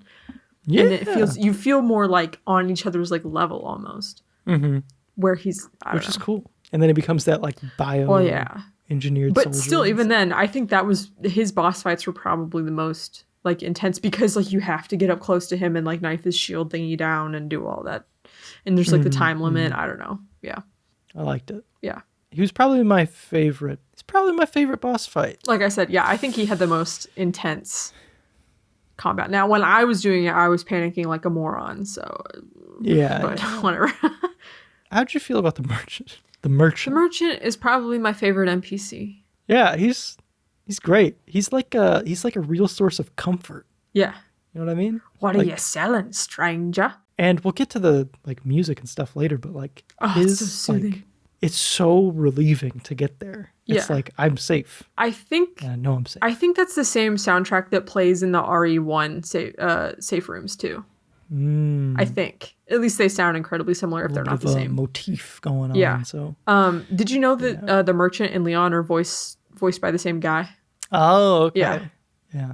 What do you think about him lore-wise? Like, does this man only exist as a gameplay sort of system? Like, I need a place to buy stuff, or is there like some thought out? Is he also infected?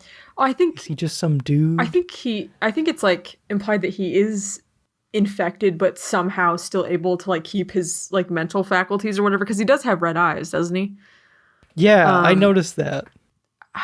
You know, this is a thing with Japanese games where they sort of present you with this like weird creature that doesn't really make sense with the lore, because Final Fantasy 13-2 and 13-3 has a chocobo lady, a chocobo in a human form that functions as your merchant and does not really follow the rules of the universe. She's like this like weird being that's just allowed to break the rules because you need a merchant there, which I don't really have a problem with that.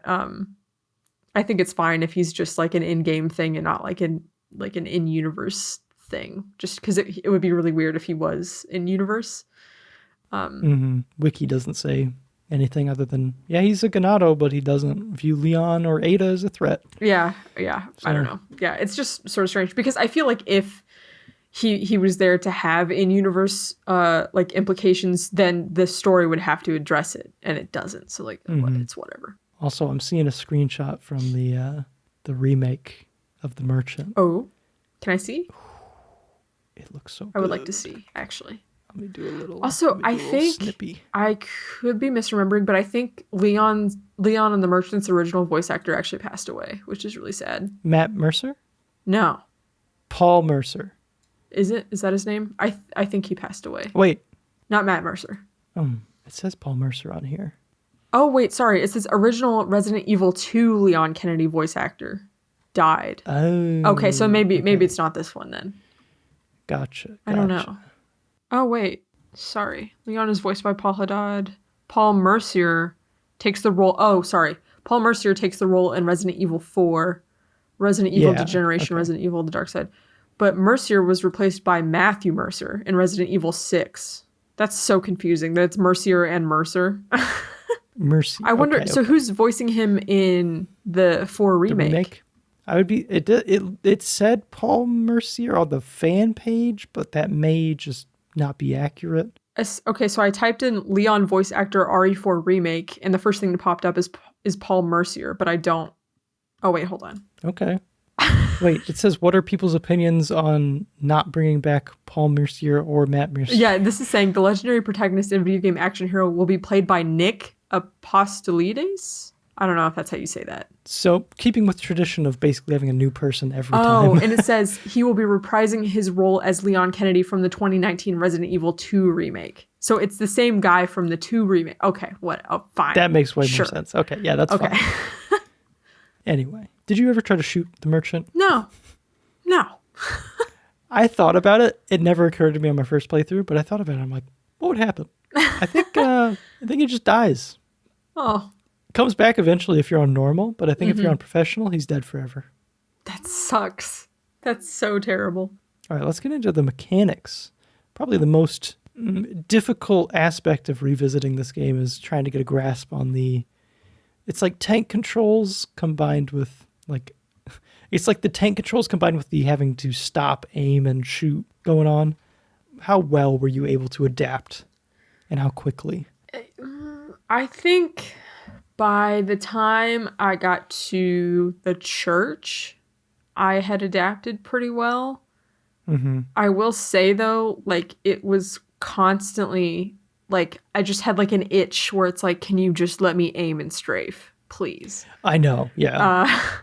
It is pretty hard. I mean, especially if you're trying to kite an enemy, like if you're running away from like a bad guy and it's like, okay, let me just slowly turn around and shoot once. And then it's like, oh God, I'm about to get smacked again.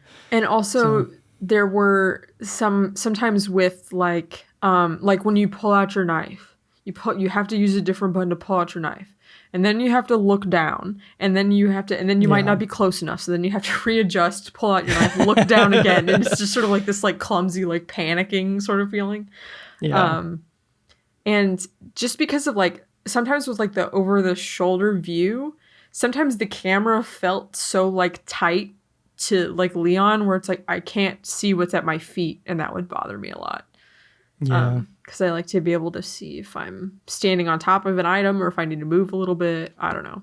A little claustrophobic. That's definitely something that like, I want to say, well, playing the VR version made it easier by far because you can move and shoot.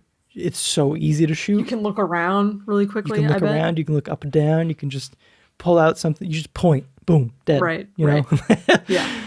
Like, that's another reason people like really love the Wii version of the game. It's just like the pointer controls as opposed to the stick stuff. Really easy. As opposed to like, you know, like you said, like it's centered right on the center of your screen every time you aim. This is just like aim, zip around and stuff. So it's like one of the few times that like the pointer controls really made a lot of sense. Yeah. So a lot of people really love that version of the game for that reason.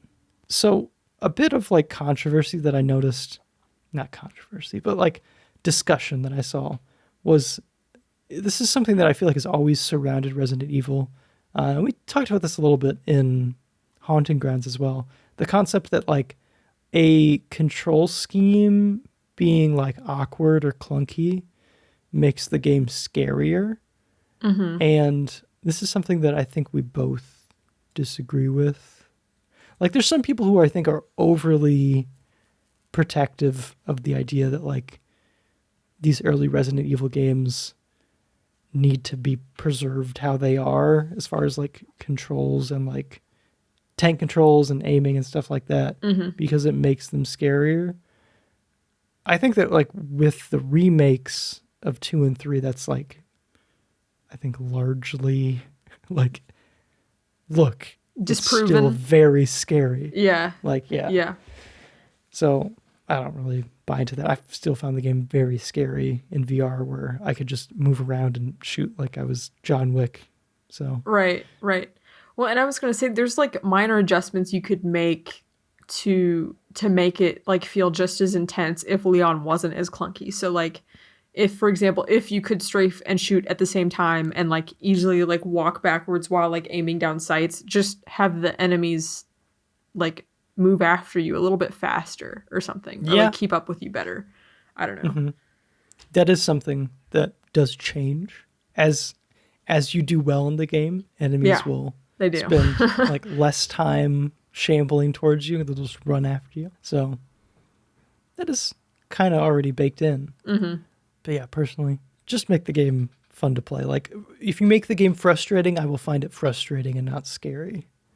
So, right. Yeah. I'm sure this is a quick topic, but something that I hope gets axed for the remake is the quick time events.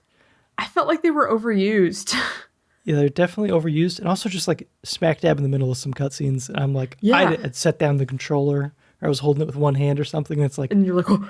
quick dodge, just like, oh god. Yeah. Grab my controller, press L1, R2, or whatever. Yeah. Yeah. I didn't mind when it was like in like a combat situation where it's like you're prepared for it. But yeah, like coming out of a cutscene or like the dumb boulder things. It's like, what? What's this for? I don't know. Is this supposed to scare me? The animation just looks a little silly when I'm mashing it it's super very fast. silly. Yeah. Yeah. It's a very silly looking animation. Yeah. Anytime you're mashing X, you're just like, oh god, Leon. Mm-hmm. Or like if you fell out of the boat during the the swimming. Yeah. Like, come on. Yeah. what is the name of that thing? I don't know. The lake monster. The lake monster. I forgot. Yeah. Morgan, what did the different iterations of your loadout look like? Like the game offers a wide variety of guns that all have different like purposes. Were you like constantly selling your pistol and like going to the next one that was available, or were you like sticking with stuff? I think my first priority for upgrading was always the shotgun. Yeah. And I remember buying a rifle scope as soon as I could, just because in the walkthrough I was watching, he was like sniping off obnoxious dudes that were going to be annoying in like upcoming fights. And so I was like, well, I want to do that right away. The Magnum, I tried to conserve Magnum ammo as much as possible just because it was so strong. I think I had the broken butterfly. I think that was the Magnum that I used. Did you get that one for free using your guide? I don't remember. There's a spot where you can like pick it up on the wall of, you have to backtrack whenever you find Ashley. Yeah, like I think I did that. Yeah, because I watched the guy that I was watching do it. And what was I going to say? Oh, as far as like other like stuff that I tried to keep on hand, I always tried to keep a couple flashbangs because Plagas. Plagas is... Flashbang, like of the 3 grenade types, I think flashbangs were the most useful. Yeah. Oh, also, speaking of things that scared the shit out of me, aside from the village stuff and the regenerators, the guys with the Wolverine claws that are like... Yeah, the blind guys. I hated those. Stressed me out. Because you have to shoot their backs, but they also turn to you anytime you make sound. Run at you, and just like all the like the noises they make freak me out. Yeah. Like the clinking of the chains and like the yelling and the it just stresses me out. How'd you react to like that first encounter with them where you have to go into that cell with him? Flip that lever? I hated that. I mean, like I knew how to like deal with him because of the walkthrough. I will say, I think it's the second encounter with one where you're in the room with like the cage and it's like really claustrophobic. There's like the cage in the middle and like the areas outside. I hated that. That was terrible. I had to look that up because I was just like stuck the first time I was playing that. I'm like, how do I get out of this cage? Yeah. I don't remember if I killed everything and then was like, I'm in a cage now.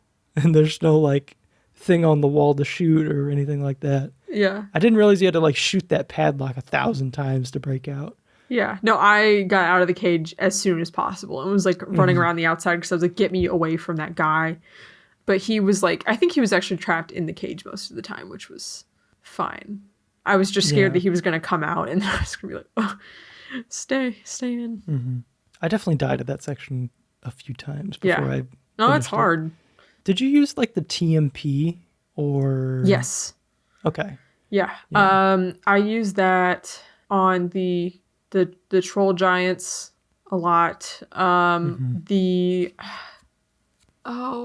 guy that gets the long spine, was that the captain trapped in like a barn with him? Oh yeah, I just called him the chief. I don't know if chief. That's accurate. Okay.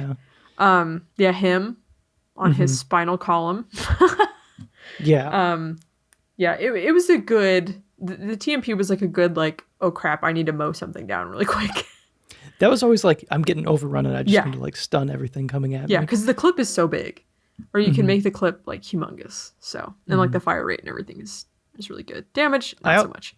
Yeah, it was pretty like a spray and pray type thing. The capacity can get so large though that it's just, it's great. But I always prioritized utilizing my pistol. Yes. whenever I could, and I upgraded my pistol like first and foremost every time I was allowed to upgrade anything. I was able to get a maxed out Red 9 and Riot shotgun by the end of the game.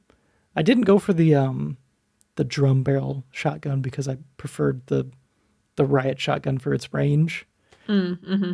The drum barrel one has a pretty short range. Yeah, like I said, I just used my shotgun was like primarily for like crowd control stuff. Yeah. So I always save the shotgun for like the mini bosses. That was my yeah.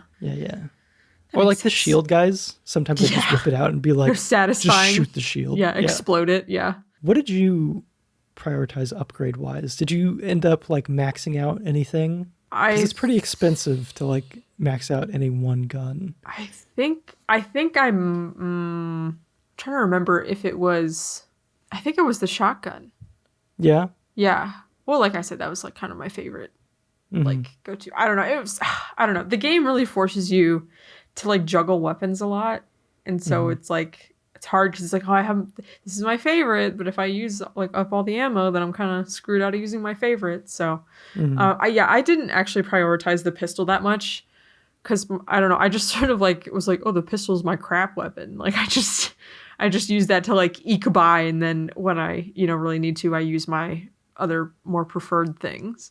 Right. I had like an order of operations for that. I was like, I'm using the pistol and the TMP, but the pistol first.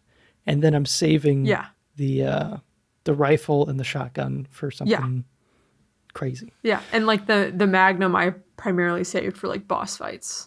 Like something that I needed to do a lot of damage. I didn't end up using any Magnum. I would always sell the Magnum ammo because I had to make room for my my RPG that I was lugging with me throughout the entire game. Oh.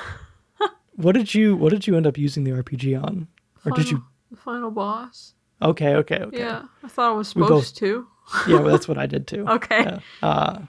First time I used it on Salazar, which looking back on it, Salazar's fight is pretty easy. But yeah, Sadler's fight is a little bit more involved. I felt like it was involved on VR where I could, run around and stuff. But the quick time events were kind of like merciless with him. Like when he would fling like the big metal beams at you and like, yeah, kind of stressful. But wait. Sadler? So for the Sadler fight, did you start the fight, use your RPG? No, wait, doesn't... Because there's like a special RPG that you get during the Sadler fight. Yeah, that's... Like... Well, now I'm confused. Like Ada tosses you that RPG for you to use, and that's how you win. Yeah, that's what I meant when I said I saved it for... Wait, was there an earlier RPG? So you can buy an RPG from the merchant, or you can... There's like an RPG room in the castle with an RPG like behind this glass. You kind of have to go like a little bit out of your way. Not too much. I don't think I bothered with that. I don't remember. Because it's like you only get one RPG throughout the whole game. Oh, really? Oh. Yeah, because I think if you... I think... It might have been because if you give me like a one-use thing, I get anxious about it and I just don't. I just don't. It is an instant kill though. Okay. It is just like ends a boss fight, ends anything. Oh, okay. Maybe there's some... Like for the Sadler fight, it's like you shot him with the RPG and then it triggered the Ada thing where she throws you that RPG to shoot him. Well, no, I fought Sadler like just straight up. Like it was like knifing him in the eyeball and everything. Okay. Yeah. So you didn't use like the actual, like the regular old. Okay. I don't. Okay. That is not in my memory. I don't know. If you could, looking back. Salazar. Okay. I just want to mess with that. Like forget that. Yeah. Okay. I think for me, I hated the. I'd be curious. The thing, the thing in the mine stuff. That big glob of dude. I don't know what he was, but the part where you're like running through the cargo stuff and deactivating those like the series of like 3. Oh cards. Yeah, that guy. I hated that guy. Yeah. I wonder what happens if you use that on the first phase. Like, is he just dead? I don't know. Maybe. I kind of wondered if his health bar, or if you did like enough damage to him in like the containers. If when you got out, if you could like kill him super quickly. I don't know. I just sort of like ran from him in the containers. Like I didn't really try to damage him. And then when Yeah. you get him outside of the containers, you can sort of like kite him around into that like little tunnel thing and like shut him behind the gates and like kind of get some pot shots on him that way until he digs underground, and then that kind of It's just the constant like yeah. dodge. The dodging. Yeah, that dodge, was annoying. dodge. Yeah. I thought that was kind of lame. I hated when the boss stuff kind of divulged to that. Mm-hmm. The other part where that like dodge thing happened was the fighting the right hand of Salazar. Mm-hmm. The he's like, because that to me is one of the like scariest setups in the game. It's right at the beginning of chapter 4 after you fall down that pit and Salazar's like, "Go, my hench butler dude, go hench butler dude, go kill him," or whatever. Yeah. That was the guy that you had to use the liquid nitrogen or whatever on him. Like the frozen. How did you do that? What do you mean? Did you didn't just know how knock to it do over? that. Oh, you just knock it over? Yeah. Like you I just kept run up trying to to it. shoot You stand next to it and you wait for him to show up. And then you knock it over and then it freezes him. And then you get out your TMP or whatever you want to use and just like and then you run away. And then did you not know that? Oh, well. Yeah, that's like a big I knew. See, I knew that had to be for something. I just like in the moment I could never figure it out, and I didn't look it up. So. Oh, yeah, no, you can slow him down. And now it doesn't last for very long. Like you kind of have to be quick about it, and you can like miss him with it, and then you just like waste the whole container, and then you're like kind of screwed. But see, okay, that makes sense. But yeah, I just didn't think, because to me, both of my playthroughs, that was like the most terrifying part. Yeah. Like the setup to that is scary. Yeah. Because you're just walking through this corridor. It's a lot of quiet build up to it. And in VR, oh my God, that was terrifying. Just this hulking man in this tight corridor, just like, I don't know what to do. And he's like running at you. He's like one of the few bosses that'll like sprint at you. Right. And he doesn't he like crawl around on the ceiling and stuff? And you're like, I think so. Yeah. Yeah. So yeah, that was, oh man, this game is so good in VR though. Next time I'm in town, I'm showing you this game in VR.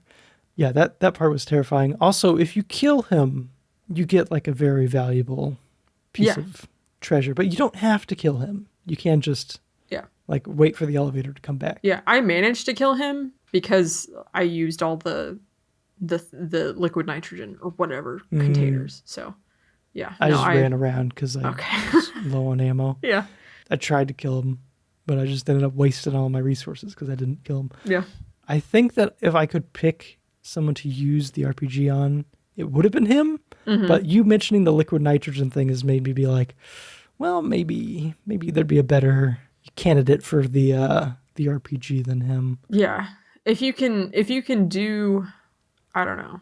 He does take a lot of ammo though. He does. Like he's you big old bullet sponge. Yeah, he is.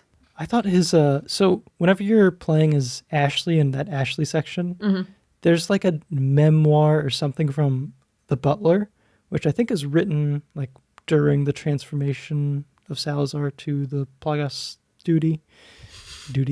Yeah. Like while he's, succumbing to the infection or whatever.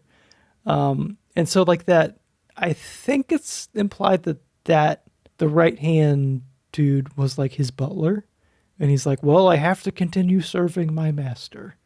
So I'm going to take this too. I know. It's like, it's just something nice about that. I guess. Even though Salazar's a little dick. Yeah. I'd like to look into the some of that, like a deeper explanation of the lore behind the game. I think that'd be interesting. So yeah. So a big part about this game is like you can shoot limbs and you can shoot hands and you can shoot their weapons, shoot their heads, disorientate them and kick them and stuff. What was your like general strategy for dispatching these lower level enemies?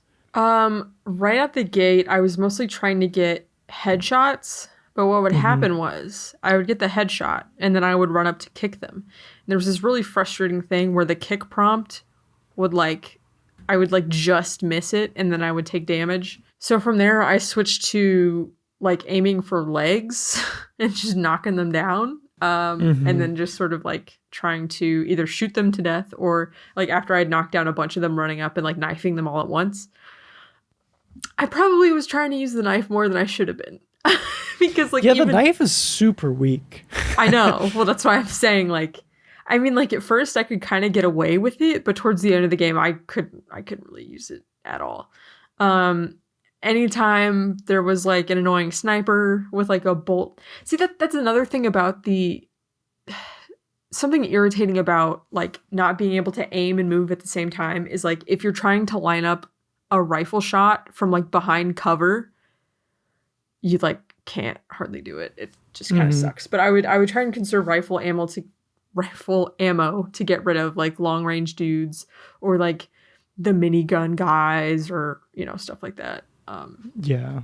And then like shotgun and TMP was for crowd control. I conserved all of my rifle. My rifle ammo was the last thing that I would ever touch. Yeah. I didn't do it intentionally for the regenerator section, but it was very beneficial whenever I got to that section. Yeah. Because I was able to kill like all of the regenerators and plus whatever that spiky variant of them was, which was awesome because they all dropped a lot of money. Yeah. Like I think the regenerators dropped like 5,000 pesetos. I thought it was like 15. Maybe I read it wrong. I don't know. Or was it 10? I think the spiky dudes dropped a lot. They dropped more. I think it might have been 10. But yeah, like every one of those you killed was like a big old piggy bank. So that was nice. Yeah. Now, I will say like throughout the game, at least for like the first half, I was doing okay with like ammo consumption. Like I didn't feel like I was ever like completely out of ammo, but like the healing items, I just chewed through healing items like they were, because I just got hit all the time. So speaking of healing, were you able to figure out what the herbs did? Or Yeah. the herbs did? Well, it was, the video guide kind of explained it to me. Okay. Well, so what was so my basic understanding of it was like you could use green by themselves and you could combine green to get like a big healing. But if you combine green with yellow, I think that was a max, like all your health. Yeah. And if you combined green with red, that like increased your health. No, it was the yellow. The yellow herbs are what increase your health by a teeny tick. Okay. Yeah, and the red ones, basically, like if you mixed like a green and a red, it would heal you more. But you can't use a red herb by itself. Yeah, and you can't combine red and yellow, I think. I don't think so. Just I by mean, you themselves. can combine red All together, but yeah, you can. Yeah. I didn't like every time I was like combining herbs, I'm like, I think I know what's gonna happen. Yeah. But, like I never really like sat there and be like, or just looked it up. Like, yeah, I just was like, I need to eat this. Yeah, I would try and save like my green, red, and yellow combinations for like emergencies where it's like I am almost dead. I need like a full health restore sort of a thing. Yeah. So one of the fun parts about playing the game in VR is the immersive, like your gun is on your hip, your knife is on your chest, your shotgun's over your shoulder. But you're also, if you have a first aid spray, you like reach over your shoulder, you pull it out, and then you just spray it in your face. That's funny. It's kind of like, give me that like mist. Yeah. The simple stuff like that is so much fun in VR. There's so much to like about the VR port, like the typing on the typewriter part. Like you got to take your little finger and just like type out on the typewriter whenever you're trying to save. Oh, that's fun. cute. It is fun. So a big aspect of this game, a hidden aspect of this game, but a very important aspect of this game is its adaptive difficulty. It's not something that's necessarily advertised about the game, but the game will do a lot of things to adjust difficulty, whether it be through like reducing the number of enemies in a room, giving you more ammo in crates, stuff like that, reducing the speed at which enemies run at you. A lot of very subtle things to kind of like maintain this level of like you're always doing just well enough to get past. Like you feel like you're scraping by the skin of your teeth or whatever that phrase is. I don't know what that phrase means. Anyway, is there any section that you struggled with difficulty wise? Like where the adaptive difficulty kind of failed you in a sense? I don't think so, because you did warn me about save state scumming and accidentally making it harder on myself. So I tried. Like, I was worried. Yeah, I just had to say that like right out the gate. Like if you're using an emulator, you could make the game very hard for yourself if you save state scum. Yeah. So I tried to, like, if I was gonna die, I just let it happen. Let it happen. Yeah, as much as Yeah. that, kind of like grated on my perfectionist tendencies a little bit. I was like, it's for the best. Yeah. I think I already mentioned how the village intro really threw me off because, like I said, I was used to RE1 where it's like, hey, don't wipe everything off the screen. Try and, like, conserve your supplies as much as you can. So I was like, "What do you mean you want me to kill all of these guys?" And that's use this ammo? Yeah, it's like that's what you pretty much have to do to get, like, the chainsaw man to show up and, like, the bell to toll that makes them all go away. Oh yeah. So speaking of the village thing, you don't have to get the chainsaw man to show up. Oh, you don't? I don't know if it's part of the adaptive difficulty thing, but so he definitely spawns whenever you come into the when you go into Shotgun House. Oh, but I thought that I had to go into Shotgun House to get it to, like, do okay. Well, also, I was running around and, like, trying to grab because I was, like, out of ammo. I was, like, out of everything. I was, like, trying to, like, run through these houses and grab whatever, and I accidentally ran into Shotgun House without realizing it, and then it just gets more chaotic from there. And so I was I ran in there. I, like, ran up on the roof and was, like, trying to kite enemies around on the roof, and then I jumped down because I don't remember if Chainsaw Man made it up on the roof or not, but I could hear him. I could hear his chainsaw revving, and so I was like, fuck. That's right. It's like just, like, chaining that, and yeah. I don't mean to, man. Again, the remake. There was a clip. I'm trying not to watch anything else, but for, like, one of the trailers, I saw, like, a snippet of, like, this village section and the Chainsaw Man. And there's, like, a part where he, like, knocks down, like, a support pillar and, like, a building, like, falls a little bit. Oh no. And I'm just like, this looks so good. Yeah. I am so excited for that. But yeah, so my first playthrough of the game, I didn't spawn Chainsaw Man at all. Okay. I thought that the first encounter with the Chainsaw Man was after the house that has the chief and, like, whenever you head outside. Because that was the first time I saw him. But yeah, whenever I played through it this time, it's like, oh yeah, if you go to Shotgun House, it looks like he spawns, I guess. I wonder if that was because in the Resident Evil VR, I was dying a lot in the beginning of the game because I was trying to get comfortable with being killed. Yeah, I was like, this is all that's going to happen if I die. Like, I would walk right up into the face of the Ganados, and it's like a fear factor thing. I'm trying to overcome immersion. So I wonder if that was the reason. It was like, oh, you died a lot, baby, at the beginning of the game, so we're not going to spawn the chainsaw guy. Yeah. That might have been it. The first time I almost died was, like, right at that like the literal first house. Like, the first Ganado you fight after that the other three show up. I, like, ran up to the top level of the house, jumped out the window, and was, like, immediately surrounded. And I was like, oh, what happened? What's happening? It's rough. I think the first time I played it, I was trying to, like, hold out on the roof of that building like you were. And just kind of, like, knock down the ladder constantly anytime they put it up. Yeah, shoot through the windows, knock them down, do whatever. Yeah. Just make them trip up and stuff. Shove the dresser or whatever it was in front of the door. I'm not sure what the win condition is for that first section. Like, do you just have to kill enough enemies, or is it like a time thing? I don't know. I don't know. Maybe it's both. I don't know. It is, like, a weird difficulty spike, though. I felt like it's right at the beginning of the game, and it's just, like, ton of enemies right at you, and all you have is this pistol, and then you can find a shotgun. Yeah. And you're barely comfortable with the controls. I don't know how I feel about it. I don't know if it's there to be, like, a kind of sandbox to be like, get comfortable with the controls or what, but I don't know. That would be my guess. It stands out to me. Yeah. Probably to, like, force, like, old RE fans, like, this is what we're doing now. You need to adapt. Okay. Get used to it. Sort of like trial by fire sort of a thing. Yeah, that's yeah, a good way to describe it. But yeah, because once you make it past that, I feel like there's never a section again where it's like, this is much harder than what I've been doing. So yeah, I don't think so. I mean, there was that the stuff before the watch Ashley mess with the lever thing that was kind of like stressing me out, or like the first like chain gun guy in the castle that's like set up in the center of the room. That was okay, because he took forever to die. I don't believe he's one of those guys where it's like you don't have to kill him. I thought you did, because he drops a key or something. I thought. Does he? I think so. I thought he just dropped some treasure. I thought it was a key. Maybe he does. Or maybe the key is just sitting there next to him, and I don't know. I thought I had to maybe kill the him. key was friendship. You know? Yeah. Maybe. So, how do you feel about the adaptive difficulty? Is the subtle way that it's implemented, like, is that something you like?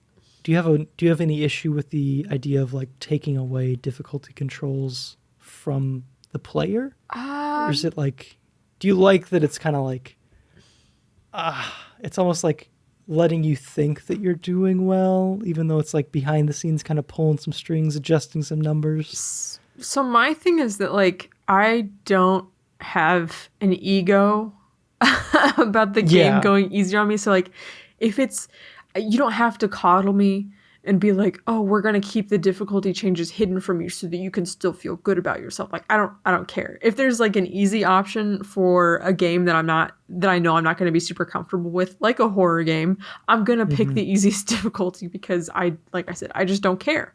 So in this case, I kind of wished I had the option to be like, hey, just baby me a little bit, like, instead of going through like the frustration of like dying a few times, because that's what speedrunners will do, which is pretty interesting. They'll throw a grenade or kill Ashley a couple times to just like ease up the just experience. Make it but then again, I think I am impressed with the art of like adaptive difficulty based on like your performance. Like, I think I don't think it's a bad thing to have, but yeah, sometimes I do appreciate being able to select, just put me on easy mode, man.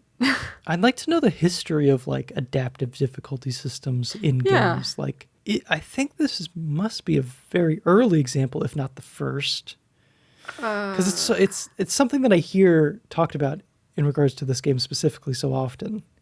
There's a Game Maker's Toolkit video about this where he kind of compares the system to other systems in like Donkey Kong, for example, where if you're failing at a level, you can like walk up to a little thing and be like, can you play this level for me? Which is like insulting.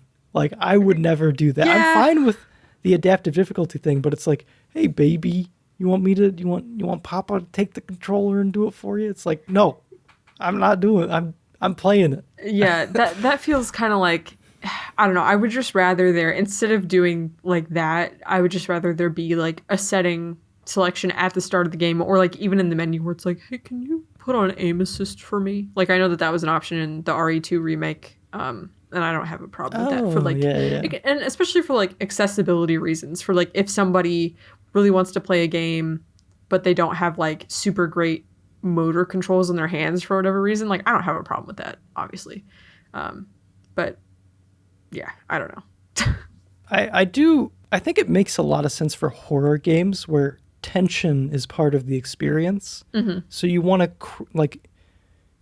to artificially craft tension by like removing like ammo drop rates and stuff like that if they're doing well, to like manufacture like scarcity for the player. Right. That makes I guess it'd be weirder. I don't know. Maybe it makes sense in all games, actually. I don't know. I mean, it doesn't make sense in a platformer. No. I'm just going to throw in more enemies. Like, take away some platforms. Just stretch out the level a little bit. Yeah. Make the jumps a little longer. Yeah. I think it makes sense in horror games, though, because I think it's more about the experience. Maybe in like sequential playthroughs, you have a fixed difficulty. Like maybe the professional difficulty, because you can unlock that after you beat the game. Maybe if that was like a fixed difficulty, and it may just be fixed at like the hardest possible thing at all times. And if that was the case, I think that would make a lot of sense. It'd be like maybe you figured out our tricks, so we're going to give you this like set thing that you can't really abuse. Yeah. Well, that's what Ratchet and Clank Going Commando, like your first playthrough is going to have this thing called like act tuning, which will like add bolt crates or like add or remove enemies, or like I think enemy health, and I don't think it does enemy damage. But then like on your New Game Plus playthrough, it's called challenge mode, where it's like set to the max, and there's like, I don't think any more act tuning, and the enemies do like more damage and stuff, and they have more health. But anyway, moving on to the aesthetics. So tonally, not necessarily, like we already talked about our scariest moment in the game, but what is like the scariest area in the game in your opinion? The lab. The lab. Yeah. Yeah. That makes sense. Just like crafting this area where it's like you inadvertently like release this horrible thing. Yeah. Yeah. Oh, and I see your note now. I did forget about the dog maze. That also jump scared me quite a bit. That was freaky to go through in VR. It's just constant jump scares, basically. Yeah. Also, there's this one part where there's like a dog in like a cage or something, and I was like, I'm gonna shoot it through the bars. First shot the lock off the cage, and I was like, fuck. Yep. Came running out, I was like, no. The dogs are so vicious. It's like they run up you and it's just like, yeah, you're like, whoa. Yeah, which they are the same in RE1, so that I did kind of expect them to be a bit much to deal with. I hate dogs in Resident Evil. Like the whole, like playing the... and like the freaky mouths that they have. Ugh. There's just, I hate the idea of like a fast thing. That's true. It's just upsetting. Because you're so clunky and you move so slow. In VR it was just jump scares, which made it pretty rough because it's like I'm going through this maze in first person, just like I know there's going to be a bunch of dogs. I hear them. Yeah. I hear the little pitter patter coming towards me. Yeah. And I don't like it. So that was like the scariest, like for me, area. So how well do you think this game balances its like cheese and camp with the horror aspect of it? Like, is it enough to still be like, does it manage to pull off being fun and scary equally well, do you think? Or do you think it falls more towards one or the other? Oh, that's a hard question. Because it's like two aspects of the game that I kind of take separately. Like, yeah. You know, it's like one moment I'm like talking to Krauser and having this like stupid conversation. Right. About him saying how we're all going to die one day, dropping some like super obvious fact. And then I'm back to being like terrified. Right. So it's a weird, I don't know if there's like something it's doing specifically pacing wise that helps it pull this off, but it really, like when it's supposed to be scary, it's like I'm scared. Whenever it's supposed to be cheesy and campy, it's like I'm laughing. So it's right. Like yeah. a really weird thing to balance, I feel like. Yeah.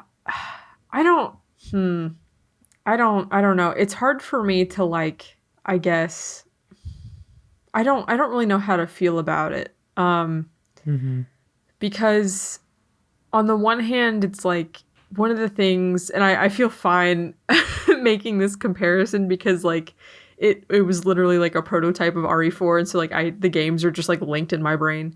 But like Haunting Ground, its tone was so consistent, and that made it a better experience for communicating like a specific message and a specific feeling.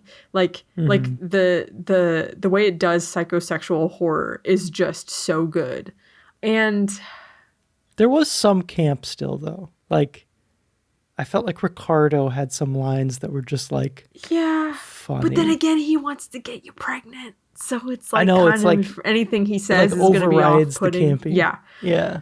I just feel like I don't know how to explain it. And I don't think it's necessarily like bad. It's just I feel like Haunting Ground had a lot to say and a lot of ways to make you feel, and it did it well. Like it was really impactful. I feel like this, because the tone between the gameplay and the cutscenes was so like dissonant, it didn't really like hit me as strongly. I don't know. I mean, I'm not saying it's not like any less enjoyable. I don't know. I wonder if the serious tone of like the horror made the campy parts even funnier for me. Yeah, I think so, because I think without the horror, the campy would just be like complete cringe and be like, what? Like, why are we? Like you almost had to have like that extreme like stress and tension to be able to like laugh a bit more at the, like it was more of like a break when things got campy. I don't know. Yeah. A reprieve. Yeah. And I wonder if it works in the reverse too. Like, did the campy stuff make it scarier? I don't know. Like, no, I don't think so. I think the games, like the tension and stuff, would hold up without, if I had just like skipped every single cutscene.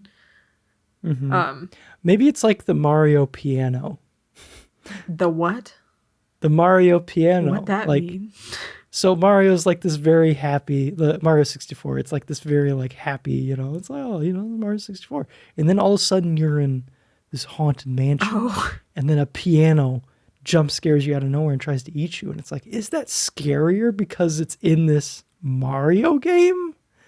Oh, I don't know. Like, that's an interesting is question. Some of this stuff scarier because it's like, just a second ago we were like laughing and having fun, and now there's a man jumping out of a refrigerator trying to eat me or something. I don't think so, just because like it's Resident Evil, and so with Resident Evil, at least in my brain, it's like, oh, I know to expect scary. Like the campiness does not fool me into thinking that everything is going to be campy all the time. Yeah, I'm not sure how I feel about it. Mm-hmm. So speaking of cheese, what is the funniest moment in this game for you? We've already talked about our favorite lines, like Mike. Yeah, the whole thing with Mike is so funny. Yeah. He just falls in love with this dude. The bromance between Mike and Leon. Yeah. The very short-lived bromance. Right. Yeah. 2005 to 2005. Also, just bromance. Getting shot to pieces by Mike. Like, Mike, what the fuck? Like, I didn't know that was something that could happen. I thought that he would just like politely miss me, and so I got torn to shreds by Mike a little bit. I was just like, can we calm down, Mike, with the guns, please? I appreciated Mike when he showed up because he was just like mowing down all these dudes. Oh, thank God. That is when it's like, okay, we are in action movie mode now. This is just about running and gunning. Insects' lives are not equal to human lives. Yeah. I don't know what he said. I loved when Leon and Ada met, and Ada just takes off her transparent thin glasses, and then Leon's like, Ada. Himbo energy right there. I lost it right there. Oh, so funny. Because she's wearing like the thinnest, tiniest, like... Yeah. They're basically clear, like slightly orange tinted glasses. She takes them off, and Leon's like, Ada, it's you. It's you. It's so good. Oh my God. Did they know? I think part of the fun thing about like campy movies and stuff like this, or not movies, but like campy elements in fiction and stuff like this is like, did they know they were being funny? Or was it, it's like almost like you could believe that there was like a serious element to them developing it. Like they thought this was bad. Yeah, this was like, yeah. Insects' lives is more important than human lives. Like you tell him, you get his ass. Yeah. The people are going to love this line. Yeah. It's going to hit so hard. Yeah. I don't know. So good. When he says, where did everybody go? Bingo. They're going to be like, oh man, Leon. That's so clever. He's so clever. Yeah. He's so witty. Yeah. How do you feel about the music? I know that you stated early on in your playthrough that the music was... It fucked me up. Upsetting you. It was incredibly... because it's like, at least in the beginning... Now, towards like the end, I was paying less attention to the music because I had like YouTube videos playing in the background. But at first, I was like, this is making it so much scarier than it would be if it was just silent. Like, because it has this like industrial like heavy beat, and it gets like my heart rate going, because like, you know, when you hear the music, you know you're in trouble, and then you're like, oh shit, where are they at, what's going on? But then also when the music goes away, you're like, oh, okay. And then you feel that like sense of relief. I feel like it really added to like the tension and like the emotions, and also the merchant music, very like, oh, relaxing. I can breathe. Okay. And then sometimes the music goes away and you're like, please, dear God, let the music come back. Yeah. I'm pissing my pants right now. Like, what's going to happen to me? Give me something to gauge my situation with, please. Yeah. Like the those invisible bugs the first time you meet them, and it's just like, don't like this. Yeah. Or walking down that corridor at the beginning of chapter 4 with the right hand, it's like, no music. No. This is awesome. Right. Yeah. So that's it plays with sound pretty well. Yeah. And I feel like it's always creepy, but it like balances the action, bombastic, like it's right, like industrial music sort of thing, and with being scary. Yeah. And also from a sound design point, I liked how like the enemies shouting things, like their voice lines or whatever at you, was unsettling, because it's like, oh, I just heard them yell, so like somebody's behind me. Or sometimes they don't say anything, and then you're like, holy shit, someone's behind me. The cultist murmuring was pretty darn creepy. Like the murmuring like Latin or whatever under their breath. I forgot. It's kind of freaky. Yeah, first time I encountered that, I was like, I don't like that. The regenerator breathing sound, terrifying. Hated that. Yes. Yeah, sound design is very good. Also like that when like a Plagas sprouts out of somebody and you hear that, you're like, oh, I'm in trouble.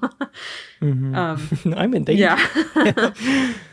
Exactly. Or in the later half, whenever you just hear like that buzzing of like those electrified batons. Oh yeah. Like, Yeah. Yeah. That was rough. Plays with sound very well. I don't know. That's all I got to say for aesthetics. You want to move on to recommendations? Yes.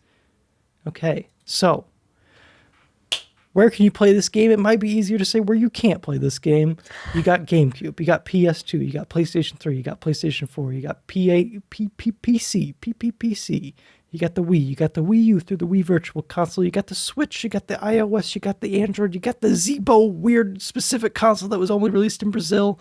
You got the Xbox 360, you got the Xbox One, and therefore the Xbox Series systems. You got the MetaQuest 2, and you're about to have the re-release or the reimagining on brand new systems as well. So, where does it make the most sense to play this game? Starting with the PlayStation 2 version, and I think going forward, every version after that had the additional content, so that's a bit of a, complete package sort of selling point.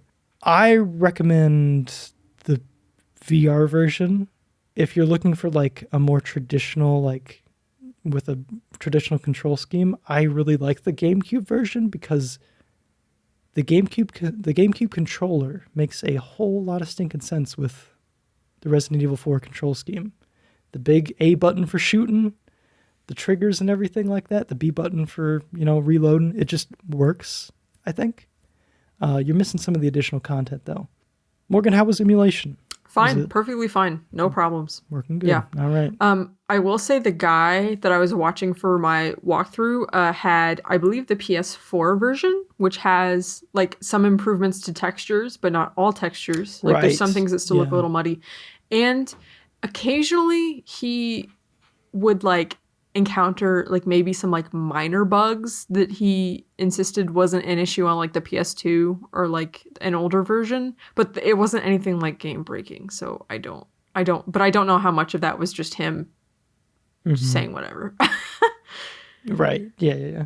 Like some, minor version specific glitches or whatever is to be expected, I guess. Yeah.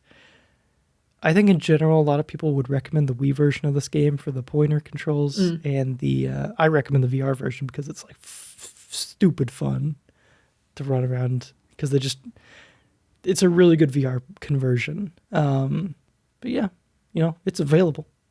You can play it on some weird ass consoles too. Yeah. Like the Zibo. Right. I saw that and I was like, what's the Zibo?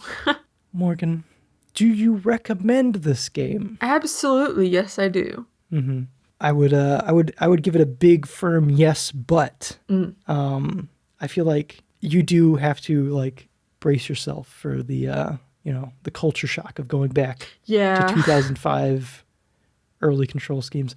I feel like if you're not playing the VR version we could just jump into. It's one of the best VR games I've played probably. The Wii version might be way more accessible for that reason as well, but I think waiting for the remake coming out may be the play, personally. I think this game just works. This game, like... Okay, Todd Howard. Yeah, the game just works. Yeah. Like, there's something... I think it's the pacing that just, like... And just, like, the creativity of, like, we got this minecart section, we got this regenerator thing. It's, like, it feels so well-paced, and every room felt very memorable playing it through for the second time. I'm like, yeah, I know this room. It's, like, this isn't just like some random fight room that I forgot about. It's like everything feels very memorable and visceral. And like with the adaptive difficulty, the tension is so like carefully crafted and maintained. Like you have to respect like the design put into the game. Like you can tell that it was, intentional, not just something that was like thrown together just cuz. Yeah, it's certainly like a groundbreaking title for everything it did for video games survival horror. Survival. I said survival Horror. or I'm getting my mouth is messing Yeah. up. Anyway, yeah. I just the cheese, the pacing, the atmosphere, it's all very there's a lot to love about the game. I'm a big fan. Yeah. So if you're willing to put up with learning, a slightly convoluted control scheme, definitely an easy recommend, but otherwise it might be worth it to just wait for that reimagining. I'm sure it's going to be good. They have a great track record, Yeah. so I'd be surprised. Morgan, does this game need a remake? I mean, it's getting one. It's getting one. I guess. I mean, mainly I think mainly for an updated control scheme, I would say. Yeah. I think this is a perfect example of a game that needs like a remake or reimagining. Like the game itself, the core of the game is so very good that the fact that the control scheme is like preventing it from being accessible to like a modern audience is kind of, it's a travesty. It's goddamn. sad. Yeah. Yeah. It's We're sad. crying. This is one of the greatest issues facing humanity today. Yeah. So yeah, I think that this, in regards to our remake remastering conversation, I think this is one of the primest candidates for a remaster, so or a reimagining. So absolutely. What would we like to see change? Modern control scheme. Just update that to a third person. More traditional by modern standards. You said strafing while aiming. Yes. Very essential. I'm sure that the enemies and stuff will be updated to make it more fitted for that, because playing it in VR was a little too easy, I felt like. So yeah, having enemies kind of buffed up for that. Updated visuals, obviously. You said better dialogue? Well, Really? like I Really? said, some of like the clunkier, like, yeah. I mean, like, if you can make the zingers, I don't know. I was Sting a little less, I was in an anti-camp mood when I wrote that. So Yeah, I think toning down the sexualization of Ashley is something I'd be down for. I'm cool with like, Leon being like this flirty, like he's flirty with Hunnigan and Ashley or whatever, but like it just felt strange because she seems so young to be like objectifying her. I'm sure that's not making it in. Like they cut it out of the VR version, so right. I'm sure they're changing up all that. Maybe make Ashley a bit less helpless. Although I don't know if the game makes sense if Ashley is I don't know. completely independent. I don't know. We'll see. I'm sure that's going to be something that's addressed. I'm sure she's going to be a bit more of a, I don't know. I'm excited to see what they do with Ashley. Yeah. What do you want to see next for the series, Morgan? Oh boy. So I see you have written down more remakes for 0, Code Veronica 5 and 6.